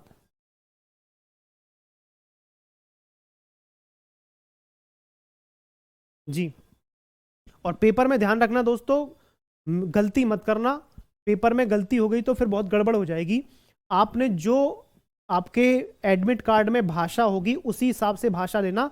भाषा एक हिंदी है तो आप भाषा एक हिंदी को ही, शुरुआती हिंदी को हल करना। अगर भाषा दो में आपकी संस्कृत या अंग्रेजी है तो एडमिट कार्ड के हिसाब से ही पेपर के अंदर भाषा दो को बाद में संस्कृत करना। ऐसा मत कर देना कि भाषा एक में आपने अंग्रेजी या संस्कृत कर दी या उर्दू कर दी, भाषा दो में आप हिंदी कर दो, तो वो नंबर 60 नंबर गायब हो जाएंगे आपके पेपर से। गारंटी से बता रहा हूं, 60 नंबर आपके बर्बाद चले जाएंगे। 60 प्रश्न दोनों इधर का उधर मत कर देना। पहले एडमिट कार्ड को देखना कि एडमिट कार्ड में ये वाली भाषा, हमने पहली वाली भाषा हिंदी भरी है, तो पेपर में जो पहली हिंदी आए उस हिंदी को बुकलेट में उस हिसाब से करना। फिर दूसरे बार में जो दूसरी लैंग्वेज आए उसके बाद उससे करना। और जो एग्जाम हॉल में जो आपके इन्विजिलेटर जो होते हैं उनसे पूछ लेना एक बार कि मैडम या सर ये इस तरह से हमें बता दीजिए कि पेपर जो 2 है या 1 है, इसमें भाषा किस तरह से करनी है। ठीक है, चलिए दोस्तों, तो एक अनुच्छेद कैसा हो सकता है अच्छा, यदि वह विचारों को जो है सुसंगत तरीके से प्रस्तुत करता है। सुसंगत मतलब एक अच्छे तरीके से। ठीक है, अच्छे तरीके से, ठीक है, अच्छे ढंग से कह सकते हैं। तो एक भाषा के किसी अनुच्छेद को हम अच्छा तब कहेंगे जब वह जो है उसमें अनुच्छेद के अंदर जो विचार प्रस्तुत किए गए हैं उनको सही तरीके से आपके सामने रख सके। यदि उसमें विराम चिन्हों का सही प्रयोग है और विचार सही नहीं दिए गए, क्या वो सही हो पाएगा? यदि उसमें अच्छी लिखावट हो और विचारों को अच्छे तरीके से प्रस्तुत नहीं किया गया तो भी सही नहीं होगा। यदि वह वर्णात्मक भाषा में लिखा गया और विचारों को सही तरह से प्रस्तुत नहीं कर पा रहा तो भी गलत हो जाएगा ना। जो अनुच्छेद है वो आपको सही तरीके से अपनी बात बताए। अनुच्छेद मतलब कोई एक तरीके से पैराग्राफ या गद्यांश या पद्यांश हो, उसके अंदर जो विचार प्रस्तुत किए गए हैं वो सही ढंग से किए जाने चाहिए। ठीक है, चलिए, सहयोग द्वारा भाषा सीखने के सिद्धांत की पहचान करें। किसके द्वारा? सहयोग द्वारा भाषा सीखने के सिद्धांत की पहचान करें। सहयोग के माध्यम से सकारात्मक अन्योन्याप्रयता, समूह निर्माण, व्यक्तिगत जवाबदेही, सामाजिक कौशल। तो यहां पर ये सारे अलग अलग तरीके से हैं। सकारात्मक निर्भरता, समूह निर्माण, व्यक्तिगत जवाबदेही और सामाजिक कौशल। ठीक है, सकारात्मक आत्मनिर्भरता, समूह निर्माण, सामूहिक और सामाजिक कौशल, सकारात्मक आत्मनिर्भरता, समूह निर्माण, सामाजिक जवाबदेही और सामाजिक कौशल। सहयोग के माध्यम से यदि भाषा सीखी जाएगी तो इन चारों में से हम कौन सा विकल्प अपनाएंगे? यदि सहयोग के माध्यम से, नहीं जी, मैं YouTube पर नहीं पढ़ा रहा अब, ठीक है। SST की क्लास चल रही है YouTube पर, और मतलब सेकंड पेपर की क्लास चल रही है, SST और मैथ वगैरह की, नहीं मैथ नहीं, SST की चल रही है और साइंस की चल रही है, 2 क्लास ही चल रही हैं। और आज SST की क्लास जो है मैराथन है 5 बजे, सब YouTube पर आ जाएंगे। उसमें सचिन सर, अमित तोमर सर और वीरेंद्र सर पढ़ाएंगे, तीनों लोग, ठीक है। चलिए, तो दोस्तों सहयोग के द्वारा जब भाषा सीखी जाती है तो इसमें हमें सबसे पहले ध्यान रखना होता है सकारात्मक अन्योन्याप्रियता। अब अन्योन्याप्रियता क्या होती है दोस्तों, समझा देता हूं। अन्योन्य, अन्योन्य, ठीक है, जमा प्रियता, ठीक है। इसका मतलब यह होता है जब एक दूसरे पर प्रभाव डालकर हम भाषा सीखते हैं। ये इस पर प्रभाव डाल रही है और ये इस पर प्रभाव डाल रहा है, और दोनों एक दूसरे पर भाषा सीख रहे हैं। एक दूसरे पर प्रभाव डालकर एक दूसरे के माध्यम से एक दूसरे से जब भाषा सीखते हैं तो ये सहयोग द्वारा भाषा सीखना होता है, और इसी को कहते हैं सकारात्मक, यानी कि नेगेटिव नहीं, पॉजिटिव, सकारात्मक अन्योन्याप्रियता, ठीक है। यानी कि अन्योन्य का मतलब होता है अन्य जमा अन्य, यानी कि कह सकते हैं एक दूसरे पर प्रभाव डालकर या एक दूसरे के प्रभाव से जब चीजें सीखी जाती हैं, ठीक है। समूह निर्माण करेंगे, फिर ग्रुप में बनाएंगे, फिर व्यक्तिगत जवाबदेही होती है। व्यक्तिगत जवाबदेही क्या होती है? जितना आपने सीखा वो जो है बताना कि हाँ हमने इतना सीखा और आपने इतना ये जो सीखा है या इतना क्यों नहीं सीखा है। क्या होता है कि व्यक्तिगत जवाबदेही में हम क्या होते हैं, हम किसी के प्रति प्रतिबद्ध होते हैं कि हाँ मुझे हफ्ते भर में उसको ये रिपोर्ट देनी है। मतलब जैसे कि कुछ ग्रुप में स्टडी करते हैं दोस्तों, और ग्रुप में स्टडी करने के बाद क्या होता है, एक दूसरे से पूछते हैं कि भाई आपने ये चैप्टर तैयार कर लिया कि नहीं किया, कि क्यों नहीं किया, जवाब दो इस बात का। तो मतलब इसको पढ़ना था आपको कि हाँ हमने पढ़ा है, कि कितना पढ़ा, कि इतना पढ़ा, इतना क्यों नहीं पढ़ा, इतना ही क्यों पढ़ा, ज़्यादा क्यों नहीं पढ़ा, पूरा क्यों नहीं पढ़ा। तो व्यक्तिगत जवाबदेही से मतलब होता है एक पर्सनली जो हम जो है कृषि के प्रति प्रतिबद्ध होते हैं, अपना जो है एक जवाब देने के लिए हम प्रतिबद्ध होते हैं, उसको पूछे गए प्रश्न का उत्तर देने के लिए। सामाजिक कौशल तो ये सीधा सब में है ही, सामाजिक कौशल, ठीक है। तो यहां पर हो जाएगा अन्योन्य प्रियता का मतलब है एक दूसरे पर प्रभाव डालकर पढ़ना, ठीक है। Okay report. चलिए, भाषा लोग है, ठीक है। भाषा क्या है? भाषा लोग हैं। भाषा से व्यक्ति संपर्क बनाते हैं, ठीक है। भाषा से व्यक्ति प्रतिक्रिया देते हैं, ठीक है। यह विचार क्या प्रदर्शित कर रहा है? यह पूरा का पूरा विचार कि भाषा लोग हैं, भाषा से व्यक्ति संपर्क करते हैं, भाषा से व्यक्ति प्रतिक्रिया देते हैं। इसका मतलब क्या हो जाएगा? अंतः क्रियात्मक विचार, संज्ञानात्मक विचार, विधा विचार या फिर व्यवहारात्मक विचार। ये किस प्रकार का विचार है?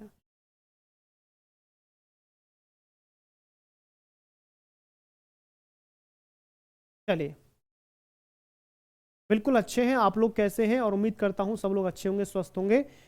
और याद रखना दोस्तों, टीजीटी पीजीटी का बिल्कुल बैच शुरू हो चुका है, और आज टीजीटी की नोटिफिकेशन भी आ चुकी है, D++ टीजीटी का।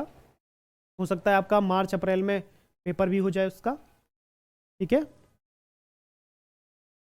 चलिए, सचिन सर ने नोटिफिकेशन डाल दिया है, वीडियो डाल दी है, तो आप देख लेना उसको, आज जो D++ का नोटिफिकेशन आया, ठीक है। दोस्तों, भाषा क्या होती है फटाफट से बताइए।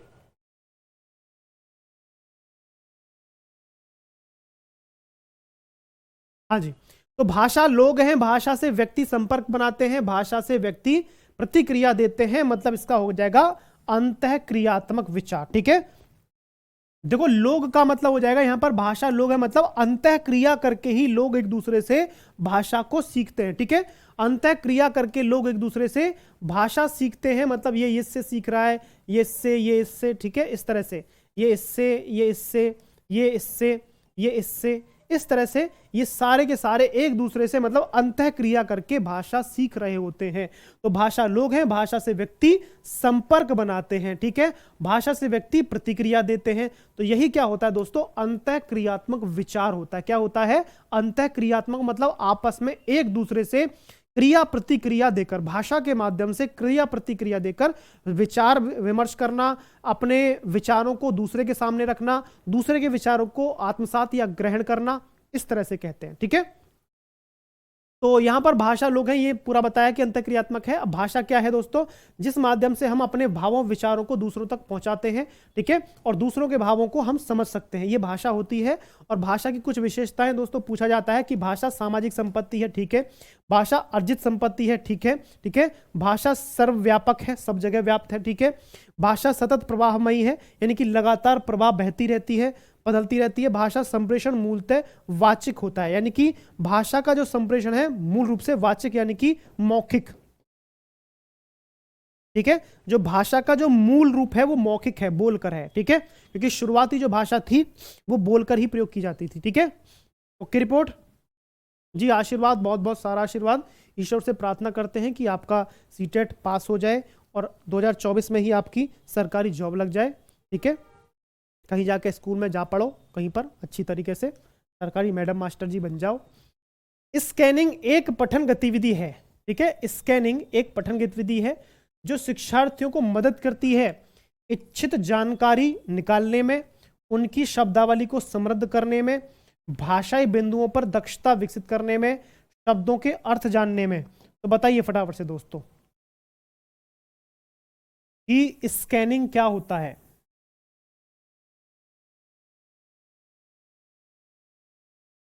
बिल्कुल,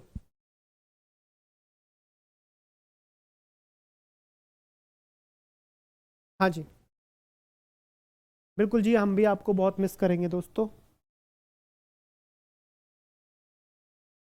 स्कैनिंग के माध्यम से दोस्तों जब हम पढ़ते हैं तो हम क्या है, द्रुत गति से या सरसरी दृष्टि से किसी चीज को पढ़कर उसकी ऊपरी जानकारी प्राप्त करते हैं, ठीक है, क्या करते हैं, ऊपरी जानकारी प्राप्त करते हैं, यानी कि जो हमें जिसकी इच्छा है, मतलब जो हम जानना चाहते हैं, जो हम जानना चाहते हैं उसकी जानकारी हम प्राप्त कर लेते हैं। बात समझ में आई, जो हम जानना चाहते हैं उसकी जानकारी हम प्राप्त कर लेते हैं, किसके माध्यम से, स्कैनिंग के माध्यम से, ठीक है, स्कैनिंग के माध्यम से। एक तरीके से कह सकते हैं स्कैन करना, मतलब फटाफट फटाफट तेज दृष्टि से स्कैन करके उसको हम जो है अपनी जानकारी जो प्राप्त करनी होती है हम उसको प्राप्त कर लेते हैं, ठीक है।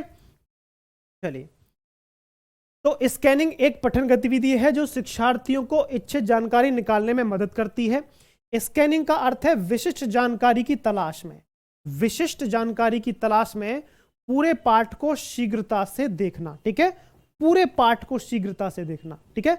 और यहां पर अपने शब्द कहा गया कि विशिष्ट जानकारी, इससे आप कहोगे तो सर गहन पठन क्या होता है, मैं आपको बता देता हूं। जब यहां पर ये शब्द है ना शीघ्रता से, शीघ्रता से देखना, तो आप सीधा लॉजिक लगाना, जब कहा गया ना शीघ्रता से देखना तो फिर गहन पठन नहीं होगा, वो द्रुत पठन ही होगा, उसको स्कैनिंग कह देते हैं। जब यहां पर यह शब्द आ जाएगा कि शीघ्रता से ही देखना, शीघ्रता से क्या मतलब होगा, द्रुत या सरसरी दृष्टि से या स्कैनिंग करना, ठीक है। निम्नलिखित में से कौन सी विधि भाषा की व्याकरणिक विशेषताओं के बजाय अर्थ विज्ञान और संप्रेषणीय आयाम पर मुख्य जोर देती है। निम्नलिखित में से कौन सी विधि भाषा की व्याकरणिक विशेषताओं के बजाय, ध्यान से समझना, कौन सी विधि ऐसी है जो भाषा की व्याकरणिक विशेषताओं के बजाय, मतलब भाषा की व्याकरणिक विशेषताओं पर ध्यान नहीं देती है, वो किस पर ध्यान देती है, ये किसने बदला, किसने बदला भाई ये, तो भाषा की व्याकरणिक विशेषता, अच्छा ये मक्खी रानी है, मक्खी रानी, मक्खी मूवी देखी है, बदला लेने वाली। भाषा की व्याकरणिक विशेषताओं पर बल नहीं देती है, वो किस पर देती है, अर्थ विज्ञान पर और संप्रेषणीय आयाम पर। संप्रेषण मतलब कम्युनिकेशन स्किल पर जो है मुख्य जोर देती है। संरचनात्मक मॉडल है, संज्ञानात्मक मॉडल है, विधा मॉडल है, और या फिर कार्यात्मक मॉडल है, कौन सा है जी। मुस्तकीम, क्या नाम है आपका, नाम निकल गया, एडमिट कार्ड ट्राई करिएगा, निकलता रहेगा, निकलेगा, निश्चिंत रहिएगा, ठीक है। अभी कई दिन हैं एडमिट कार्ड पेपर के लिए, आराम से प्यार से धीरे धीरे निकलवाते रहिए एडमिट कार्ड को। परेशान ना हो, टेंशन ना लें, दुख में ना रहे, मतलब एक तरीके से खुश होकर पेपर देने जाएं, और बढ़िया तरीके से जब पेपर हो जाए तो हमें ज़रूर बताएं। और बिहार में सचिन एकेडमी की पूरी टीम 3 मार्च को आ रही है, तो जो बिहार में रहने वाले हैं पटना में, ठीक है, गांधी मैदान के आसपास कहीं वो आपको वेन्यू बता दिया जाएगा कि कहाँ पर उसका प्रोग्राम होगा, तो ठीक है। सीटेट के विद्यार्थी पास करने के बाद भी वहाँ पहुँचेंगे, या जो भी हैं, जितने भी पुराने नए पुराने विद्यार्थी हैं। उससे पहले आपको बता देता हूँ, आज शाम को 5 बजे एसएसटी की मैराथन है, जिसमें सचिन सर, अमित तोमर सर और आपके वीरेंद्र सर पढ़ाएंगे। एसएसटी पेडागोजी वगैरह सब कुछ मिक्स होगा उसमें, बढ़िया तरीके से पढ़ाएंगे, ठीक है। मैराथन होगी। तो व्याकरणिक विशेषताओं के बजाय अर्थ विज्ञान और संप्रेषणीय आयाम पर मुख्य जोर देती है। तो 24 का कुछ लोग ए बता रहे हैं, ठीक है। संरचनात्मक मॉडल, संज्ञानात्मक मॉडल, विधा मॉडल या कार्यात्मक मॉडल, ठीक है। तो दोस्तों मैं आपको बता देता हूं, यहां पर आपका नहीं, कार्यात्मक मॉडल हो जाएगा, ठीक है। क्या हो जाएगा? कार्यात्मक मॉडल, ठीक है। अब ये कार्यात्मक मॉडल क्या होता है, संरचनात्मक क्या होता है, संज्ञानात्मक क्या होता है, ये सारा मैं आपको बताने वाला हूं, ठीक है, परेशान ना हो। तो यहां पर ये ध्यान रखिएगा कि जो कार्यात्मक मॉडल है, यानी कि एक्टिविटी बेस्ड, तो जो कार्यात्मक मॉडल है वो जो है व्याकरणिक विशेषताओं पर ध्यान न देकर अर्थ विज्ञान पर और संप्रेषणीय आयाम पर, मतलब व्याकरण का प्रयोग, व्याकरण का जो प्रयोग है उसकी विशेषताओं पर ध्यान न देकर उसका व्याकरण का प्रयोग संप्रेषण यानी कि कम्युनिकेशन स्किल को बढ़ाने के लिए, कम्युनिकेशन को बढ़ाने के लिए, जो अर्थ विज्ञान है, जो बोली गई भाषा है, उसका अर्थ समझने के लिए कार्यात्मक मॉडल का प्रयोग किया जाता है, ना कि व्याकरण की विशेषताओं को ध्यान रखा जाता है, ठीक है। चलिए, ठीक है, यहां पर समझेंगे। संरचनात्मक मॉडल उन तंत्रों की पहचान करते हैं, देखो यहां पर जो संरचनात्मक मॉडल है, ठीक है। तो संरचनात्मक मॉडल क्या है दोस्तों? संरचनात्मक मॉडल उन तंत्रों की पहचान करते हैं जो परिणाम निर्धारित करते हैं। क्या करते हैं दोस्तों? परिणाम निर्धारित यानी कि रिजल्ट निकाल कर देते हैं, और प्रति तथ्यात्मक नीतियों का विश्लेषण करने, विशिष्ट परिणामों पर प्रभावों के साथ साथ अल्प और दीर्घ विधि में प्रभावों को मापने के लिए डिजाइन किए गए हैं। तो ये जो है परिणाम, जो आपका संरचनात्मक मॉडल होता है, इसमें क्या होता है, यदि कोई परिणाम है, किसी चीज का परिणाम है, उस पर अल्पकालिक या दीर्घकालिक जो प्रभाव पड़े हैं किसी चीज के, ठीक है, उनकी जांच के लिए ये संरचनात्मक मॉडल तैयार किया जाता है। एक तरीके से कह सकते हैं, जैसे आपका किसी चीज का रिजल्ट आया, मतलब बच्चों को का हम मूल्यांकन करते हैं, तो मूल्यांकन के बाद जो रिजल्ट आता है उस पर हम संरचनात्मक मॉडल को अपनाते हैं कि बच्चों पर किन चीजों का ज्यादा प्रभाव पड़ रहा है, किन चीजों का कम प्रभाव पड़ रहा है, ठीक है। ये मूल्यांकन पर आधारित होता है, और इसमें हम जो है परिणामों की जानकारी प्राप्त करते हैं, ठीक है।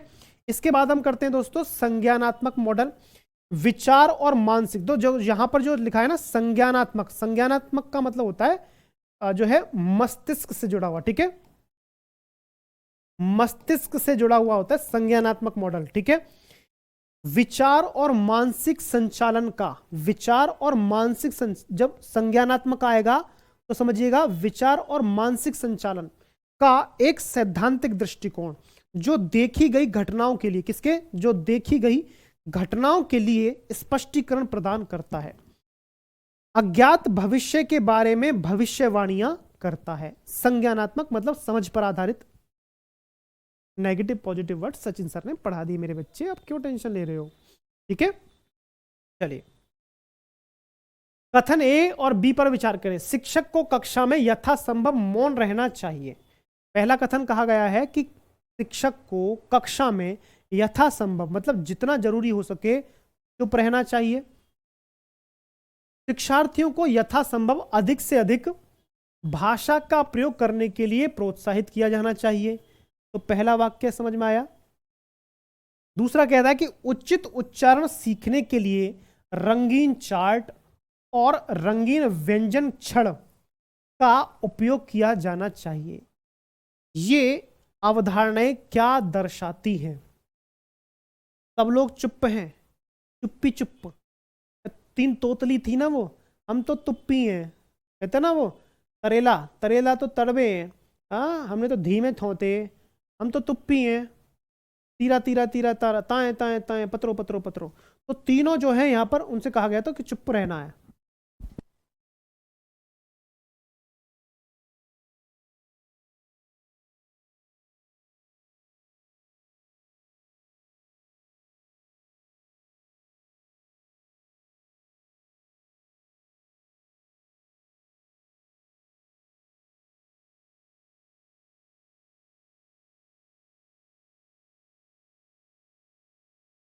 हाँ भाई, आप बहुत ज्यादा घबरा घबरा रहे कहीं हो आजकल, क्यों भाई? देखो सुनो, एडमिट कार्ड अभी आए नहीं है। प्री एडमिट कार्ड का मतलब ये होता है कि आपका पेपर किस राज्य में है ये बताने के लिए एक एडमिट कार्ड आए हैं। तो एडमिट कार्ड अभी ओरिजिनल वाले मेन एडमिट कार्ड, मुख्य वाले एडमिट कार्ड नहीं आए हैं। मुख्य प्रवेश पत्र आपके अभी जो है प्रेषित नहीं किए गए हैं, शुद्ध हिंदी में बात करूं तो। दूसरी बात, बिहार के लिए जो पूछ रहे थे कि बिहार टीजीटी का बैच अभी जनवरी के लास्ट में या फरवरी के शुरू में लॉन्च हो जाएगा। DSSB टीजीटी का बैच लॉन्च हो चुका है, एप्लीकेशन पर उसका कोर्स उपलब्ध है। आप जाकर डेमो यूट्यूब पर भी देख सकते हैं हमारे सचिन एकेडमी यूट्यूब चैनल पर, और एप्लीकेशन सचिन एकेडमी एप्लीकेशन पर आप उसका कोर्स ले सकते हैं अगर आपको अच्छा लगता है तो। ठीक है, कोई ज़बरदस्ती नहीं है कतई भी। 150 ग्राम भी, बात समझ में आई? टेंशन लेने की आवश्यकता नहीं है, 2 ग्राम भी। ठीक, चलो आगे। तो यहां सब चुप हैं, सब शांत हैं। तो उद्दीपक कोश यानी कि सजेस्टोपीडिया हो रही है, मौन तरीका है, या कोश विषयक उपागम हो रहा है, या प्राकृतिक उपागम हो रहा है। तो दोस्तों, प्यारे प्यारे साथियों, मेरे टमाटर टमाटरियों, मेरे गोल गोल गप्पिया गोल गोल गप्पे हो, यहां पर सब लोग जब चुप हैं तो सब चुप्पी हैं, मतलब मौन तरीका है। कैसा तरीका है? मौन। शिक्षक को कक्षा में यथासंभव मौन रहना चाहिए और शिक्षार्थियों को यथासंभव अधिक से अधिक भाषा का प्रयोग करने के लिए प्रोत्साहित किया जाना चाहिए। और उचित उच्चारण सीखने के लिए रंगीन चार्ट और रंगीन व्यंजन छड़, ठीक है, स्टिक का उपयोग किया जाना चाहिए। तो यहां पर मौन तरीका हो गया। क्या उसका तरीका हो गया? मौन तरीका। इसकी क्वालिफिकेशन DSSB की क्वालिफिकेशन होती है कि बीएड होना चाहिए आपके पास, सीटेट होना चाहिए सेकंड लेवल का, ठीक है, सेकंड पेपर का, यानी कि जूनियर लेवल का सीटेट, बीएड होना चाहिए आपके पास, और बीए होनी चाहिए, या बीएससी या बीकॉम जो भी है आपके पास। ठीक है, उसमें 3 वर्ष में आपकी हिंदी या जो भी 3 वर्ष में वो विषय होना चाहिए सीटेट के DSSB के लिए। बीपीएससी का अब अगस्त में पेपर होगा ही होगा, तो उसका जो है अभी जारी कर दिया जाएगा। ठीक है, तो मौन तरीके से पढ़ाया जा रहा है। बाकी देखो, मौन से संकल्प शक्ति की वृद्धि तथा वाणी के आवेगों पर नियंत्रण होता है। अब मौन पठन क्या है? मौन आंतरिक तप है, इसलिए यह आंतरिक गहराइयों तक ले जाता है। मौन के क्षणों में आंतरिक जगत के नवीन रहस्य उद्घाटित होते हैं मौन वाचन के माध्यम से। अगर हम कहते हैं कि मौन पठन किया जाएगा, तो मौन के, ठीक है, वाणी का अपव्यय रोककर मानसिक संकल्प के द्वारा आंतरिक शक्तियों के क्षय को रोकना परम मौन को उपलब्ध होना माना जाता है। यानी कि मौन के माध्यम से हम अपनी गहनता से पढ़ सकते हैं, बहुत गहराई से मौन के माध्यम से पढ़ा जा सकता है। अब देखो, सजेस्टोपीडिया क्या है दोस्तों? सजेस्टोपीडिया, ठीक है, एक तरीके से आपका उद्दीपक कोश जो है, सुझाव शास्त्र या सजेस्टोलॉजिस्ट को कहा जाता है, के आधार पर प्रस्तुत अधिगम संबंधी अनेक, ठीक है, अनुशंसाओं का समुच्चय है। मतलब एक तरीके से संग्रह कह सकते हैं, जोड़ है। ठीक है, ठीक है। लोजानोव इसके विज्ञान जो है इसे विज्ञान मानते हैं। क्या मानते हैं? मतलब सजेस्टोपीडिया को लोजानोव विज्ञान मानते हैं, जो मानव मन पर सतत पड़ने वाले गैर विवेकपूर्ण यानी कि नॉन रेशनल तथा या अथवा गैर सचेतन यानी कि नॉन कॉन्शियस माइंड होता है ना, वो वाला प्रभावों के जिनके प्रति व्यक्ति अनुक्रिया करता है। तो मतलब यहां पर कह सकते हैं कि जो मानव मन पर सतत पड़ने वाले गैर विवेकपूर्ण अध्ययन पर आधारित है, इस तरह से मान सकते हैं। ठीक है, तो क्या है सजेस्टोपीडिया? एक आपका इस तरह से है जो आपका जो प्रस्तुत आधार पर अधिगम संबंधी अनेक अनेक जो अनेक अनेक अनुशंसाओं का समुच्चय है, एक तरीके से जिसको हम जोड़ कह सकते हैं या संगठन कह सकते हैं, इकट्ठा करना कह सकते हैं। ठीक है, ओके रिपोर्ट है। तो इसको विज्ञान माना गया है जो मानव मन पर सतत पड़ने वाले प्रभाव पर, मानव मन पर पड़ने वाले लगातार प्रभावों की पर जो है आधारित होता है।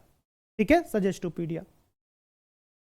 एपियरिंग वाले नहीं डाल सकते, बिहार सेट का पेपर की जो है ये नहीं निकाल रहे हैं, यहां से नहीं निकलेगा बिहार सेट वाला, एस्टेट वाला, बिहार एस्टेट। कोश विषयक उपागम दोस्तों, अब कोश विषयक उपागम क्या होता है दोस्तों? कोश विषयक उपागम शब्द और शब्द संयोजन के साथ शिक्षार्थी की दक्षता विकसित करने पर केंद्रित है। क्या दोस्तों? विषयक उपागम शब्द और शब्द संयोजन के साथ शिक्षार्थी की दक्षता विकसित करने पर केंद्रित होता है। कोश विषयक उपागम में न केवल एक शब्द बल्कि शब्द संयोजन भी शामिल है। तो एक शब्द के साथ में शब्द संयोजन यानी कि शब्दों का जोड़ा या शब्दों का युग्म कह सकते हैं शामिल है, जिन्हें लोग अपने मानसिक शब्दकोश में संग्रहित करते हैं। मतलब लोग अपने दिमाग में उनको फिट रखते हैं, ऐसा शब्दों का समूह कोश विषयक उपागम होता है। ठीक है, यह उपागम देशी वक्ताओं की भाषा में बहु शब्द इकाइयों या शाब्दिक विखंडों की व्यापक घटना है। मतलब कोश विषयक, हाँ, कोश विषयक उपागम क्या होता है? जो कोई भी व्यक्ति अपने मन में, अपने मस्तिष्क में शब्दों को इकट्ठा करके रखता है, उसको हम कोश विषय, उस पर आधारित जो उपागम होता है, उस पर आधारित प्रक्रिया होती है। मतलब जैसे मान के चलिए आपको बहुत सारे शब्द याद हैं, मुझे कुछ शब्द याद है, मुझे बहुत सारे शब्द याद हैं, तो मैं इन शब्दों को याद करके जो अपनी पढ़ने में प्रक्रिया अपनाऊंगा, ठीक है, वो कोश विषयक उपागम। टीजीटी और बीपीएससी में क्या अंतर है? अरे भगवान, बीपीएससी एक बोर्ड है बिहार का, टीजीटी ट्रेंड ग्रेजुएट टीचर एक पोस्ट होती है।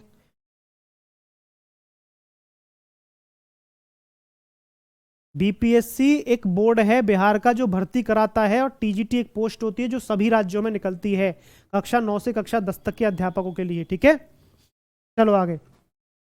एक कंपनी की मुख्य कार्यकारी अधिकारी बिक्री प्रबंधन को बुलाती है। किसको? बिक्री प्रबंधन को बुलाती है, यानी कि प्रबंधक मतलब सेल्स मैनेजर को।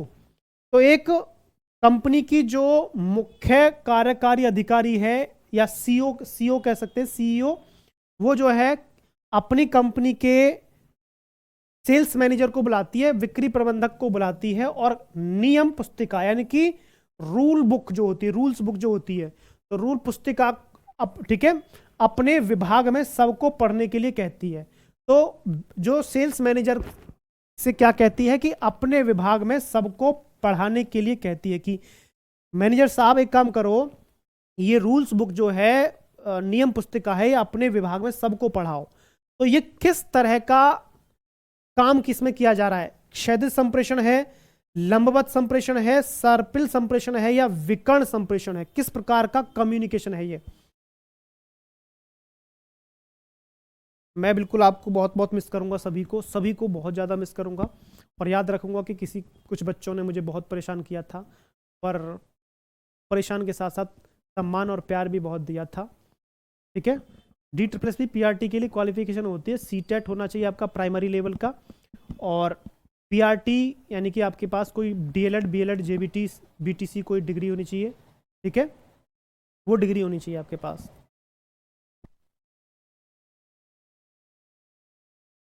चलिए, तो दोस्तों इसमें कौन सा संप्रेषण होगा?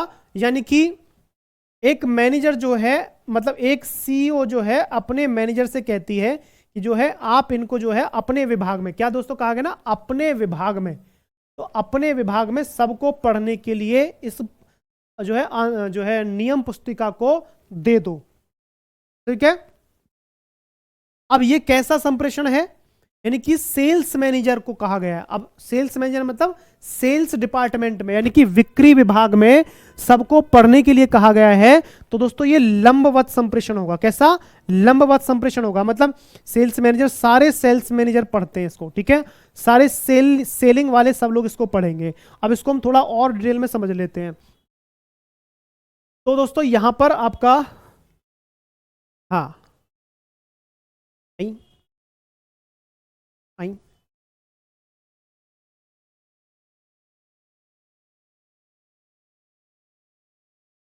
चलो देखो, लंबवत क्या होता है मैं आपको बता देता हूं। लंबवत मतलब होता है अपने ही बराबर के लोगों में, ठीक है। अपने ही बराबर के लोगों में जब संप्रेषण किया जाता है तो उसे लंबवत संप्रेषण कहते हैं। अपने ही बराबर के लोगों में जब संप्रेषण किया जाता है तो उसे लंबवत संप्रेषण कहते हैं। तो कहा ना अपने विभाग में, तो अपने विभाग का मतलब हो गया अपने ही बराबर के लोगों में जब संप्रेषण चलता है, ठीक है। अपने ही बराबर के लोगों में जब संप्रेषण चलता है उसे लंबवत संप्रेषण कहते हैं। अब एक क्षैतिज संप्रेषण क्या होता है दोस्तों? जब कोई एक व्यक्ति अपने से नीचे वाले को बताए, वो अपने से नीचे वालों को बताए, वो अपने से नीचे वालों को बताए, वो अपने से नीचे वालों को बताए, वो अपने से नीचे वालों को बताए, वो अपने से नीचे वालों को बताए, वो अपने से नीचे वालों को बताए, या फिर नीचे वाला ऊपर वाले को बताए, ऊपर वाला ऊपर वाले को, ऊपर वाला ऊपर वाले को, ऊपर वाला ऊपर वाले को बताए। तो इसको क्षैतिज संप्रेषण कहते हैं, ठीक है। बात समझ में आ गई? Okay report. सर्पिल क्या होता है दोस्तों? एक तरीके से सर्पिल इस तरह से होता है, टिंग टिंग डिंग डिंग डिंग डिंग, ये संप्रेषण होता है, ठीक है। बात समझ में आई?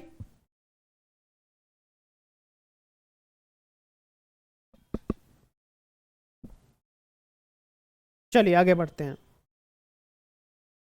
ये विकर्ण संप्रेषण का, विकर्ण संचार का है, ठीक है। इसको देख लेना आप एक बार, ठीक है।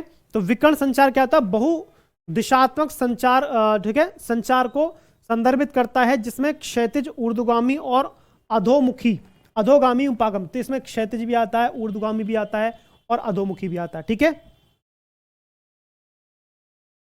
चलिए, टीजीटी का फॉर्म यूपी वाले डाल सकते हैं, बिहार इसमें, यूपी के इसमें, दिल्ली में। चलिए लास्ट, बस थोड़ा लास्ट चल रहा है। सांस्कृतिक रूप से उत्तरदायी शिक्षक होने के नाते शिक्षक को अनिवार्यतः है, ठीक है। क्या दोस्तों? सांस्कृतिक रूप से उत्तरदायी यानी कि जिम्मेदार शिक्षक होने के नाते शिक्षक को अनिवार्यतः क्या करना चाहिए? विद्यार्थियों को संस्कृति को एक संसाधन के रूप में समझना चाहिए, संरचनात्मक सीखने के दृष्टिकोण के आधार पर सीखने के माहौल का समर्थन करना चाहिए, ठीक है। उसके बाद अब ए और ए सही है, ब सही है, अ ब दोनों सही है, अ ब दोनों गलत है, ठीक है। बिल्कुल ईश्वर से प्रार्थना करता हूं कि आपका सही सबका सही हो जाए, मेरे टमाटर टमाटरियों। और भूल न जाना, भूल न जाना।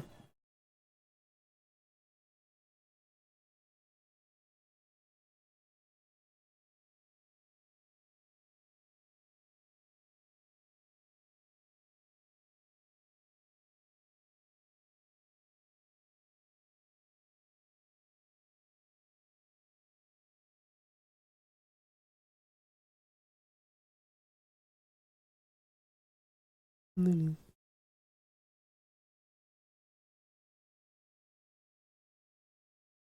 हाँ जी, ठीक है। सभी के लिए ऑल द बेस्ट दोस्तों, ठीक है। तो विद्यार्थियों को संस्कृति को एक संसाधन के रूप में समझना चाहिए, बिल्कुल ठीक बात है।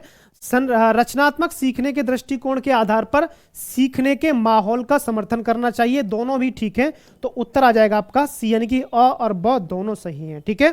चलिए, यदि शिक्षक को एक विद्यार्थी के उत्पाद या प्रक्रिया के प्रत्येक हिस्से का मूल्यांकन करना है, ठीक है, समझना ध्यान से। यदि शिक्षक को एक विद्यार्थी के उत्पाद या प्रक्रिया, जो उसने रिएक्शन दी है बच्चे ने, के प्रत्येक हिस्से का मूल्यांकन करना है, तो किस प्रकार का उपकरण अधिक प्रभावशाली होगा? चेकलिस्ट सही रहेगी उसके लिए, समग्रता के साथ रूब्रिक सही रहेगा उसके लिए, विश्लेषणात्मक रूब्रिक सही रहेगा उसके लिए, अनुसूची सही रहेगी। बताइए तो कौन सा तरीका उसके लिए सबसे ज्यादा उत्तम, सही, बेस्ट रहेगा? बताइए मेरे दोस्तों फटाफट से, प्यारे प्यारे दोस्तों साथियों। हाँ जी, हालांकि देखो चेकलिस्ट होती है। हाँ हो गया, ठीक है, नमक ठीक है, पानी ठीक है, चाय ठीक है, खाना पीना ठीक है, ड्रेस ठीक है, बैठने का तरीका ठीक है, ड्रेस ठीक है, इस तरह से मतलब चेकलिस्ट हो गई। यहां पर जो रूब्रिक है दोस्तों, ठीक है, रूब्रिक जो होता है वो मूल्यांकन का एक बहुत बढ़िया एक प्रकार होता है, लेकिन यहां पर कहा गया विश्लेषणात्मक रूब्रिक। ठीक है, अगर किसी बच्चे के उत्पादक और प्रक्रिया के प्रत्येक हिस्से का मूल्यांकन करना है, अगर यहां पर जो लिखा होता है ना प्रत्येक हिस्से का मूल्यांकन, लिखा ना कि प्रत्येक हिस्से का मूल्यांकन करना है, तो उसे विश्लेषणात्मक रूब्रिक का ही प्रयोग करना पड़ेगा।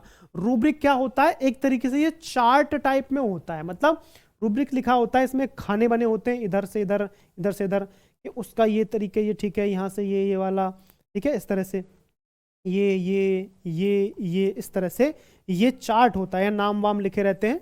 ठीक है, इसको रूब्रिक्स कहते हैं। ठीक है, रूब्रिक। आगे बात समझ में? ओके रिपोर्ट है। तो रूब्रिक तो ठीक है, लेकिन ये विश्लेषण कर रहा है ना कि प्रत्येक हिस्से का मूल्यांकन करना है, तो इसे रूब्रिक कहते हैं। ठीक है, अनुसूची एक तरीके से कहते हैं लिस्ट नॉर्मली। ठीक है, ये चेक लिस्ट होती है। ठीक है, तो रूब्रिक एक आकलन उपकरण है। कैसा है? आकलन उपकरण है जो स्पष्ट रूप से लिखित से मौखिक तक किसी भी प्रकार के छात्र के सभी घटकों, ठीक है, में उपलब्धि मानदंड, ठीक है, उपलब्धि मानदंड जो बच्चे ने चीजें प्राप्त की हैं, जो बच्चे की उपलब्धियां हैं, बच्चे का रिजल्ट आया है, बच्चे का परिणाम है, को इंगित करता है। इसका उपयोग असाइनमेंट, मतलब बच्चे ने असाइनमेंट तैयार किया है, ठीक है, बच्चे की कॉपी ठीक है, बच्चे की ड्रेस ठीक है, बच्चे का होमवर्क ठीक है, बच्चे की किताबें व्यवस्थित हैं, बच्चे की किताबों पर जिल्द चढ़ी हुई है, ठीक है, बच्चा टाइम पर होमवर्क कर लेता है, ठीक है, बच्चे की डायरी ठीक है, बच्चे की डायरी मेंटेन है, ठीक है, बच्चा क्लास में सही काम कर लेता है, ठीक है, बच्चे का सारा होम जो क्लास वर्क होता है, या बच्चा जो ओरली क्वेश्चन सुना देता है वो भी ठीक है। तो ये जो है असाइनमेंट, क्लास की भागीदारी, इन सभी के लिए जो एक रिकॉर्ड रखा जाता है या समग्र ग्रेड को चिन्हित करने के लिए किया जा सकता है। तो ठीक है, तो रूब्रिक के अंदर ये सारी चीजें शामिल होती हैं। तो रूब्रिक एक तरीके से जो है चार्ट शीट टाइप में होता है। ठीक है, जो मैंने अभी आपको ये चित्र दिखाया है। चलिए, यदि किसी को अपने द्वारा सोचने की प्रक्रियाओं पर और अपनी विचार प्रक्रियाओं पर निगाह रखने की क्षमता है, समझना ध्यान से, यदि किसी को अपने द्वारा सोचने की प्रक्रियाओं पर और अपनी विचार प्रक्रियाओं पर निगाह रखने की क्षमता है, तो इसे क्या नाम दिया जा सकता है? प्रतीकात्मक, सहारा देना, परासंज्ञानात्मक, या फिर संरक्षण? पीवाई क्यूज ही मैं करा रहा हूं, प्रीवियस ईयर क्वेश्चन पेपर ही करा रहा हूं, आपको पढ़ने की आवश्यकता नहीं है कहीं से। नहीं, चेकलिस्ट थोड़ा सा अंतर हो जाएगा। रूब्रिक में क्या, हाँ बस चेकलिस्ट कह सकते हैं, लेकिन चेकलिस्ट में केवल साधारण चेकलिस्ट दी गई है, लेकिन अगर इसमें जो विकल्प में है ना विश्लेषणात्मक रूब्रिक, तो मतलब उसको खास हो गया ना ज्यादा। चेकलिस्ट भी वही होगी, बिल्कुल सही बात है आपका, मैं आपकी बात को गलत नहीं कह रहा, लेकिन उसमें विश्लेषणात्मक जो शब्द जोड़ा गया है ना, वो ज्यादा उसको प्रबल बना देता है। ठीक है, बिल्कुल। जब कोई व्यक्ति अपने द्वारा सोचने की प्रक्रियाओं पर और अपनी विचार प्रक्रियाओं पर निगाह रखने की क्षमता उसमें है, तो उसे परासंज्ञानात्मक जो है विकास या परासंज्ञानात्मक उपागम कह सकते हैं। अब परासंज्ञानात्मक होता क्या है दोस्तों? परासंज्ञानात्मक रणनीतियों में आत्म सुधार, क्या है दोस्तों? आत्म सुधार शामिल है, क्योंकि यह छात्रों को उनके सीखने के तरीकों को समझने में मदद करने के लिए उपयोग की जाने वाली विधियों को संदर्भित करता है। ठीक है, बच्चों को कुछ भी चीज समझने के लिए, सीखने के लिए जो कुछ तरीके उपयोग किए जाते हैं, ठीक है, उनको समझने के लिए यह सहायता देता है, उन विधियों को संदर्भित करता है। दूसरे शब्दों में इसका अर्थ छात्रों के लिए, इसके लिए दोस्तों, छात्रों के लिए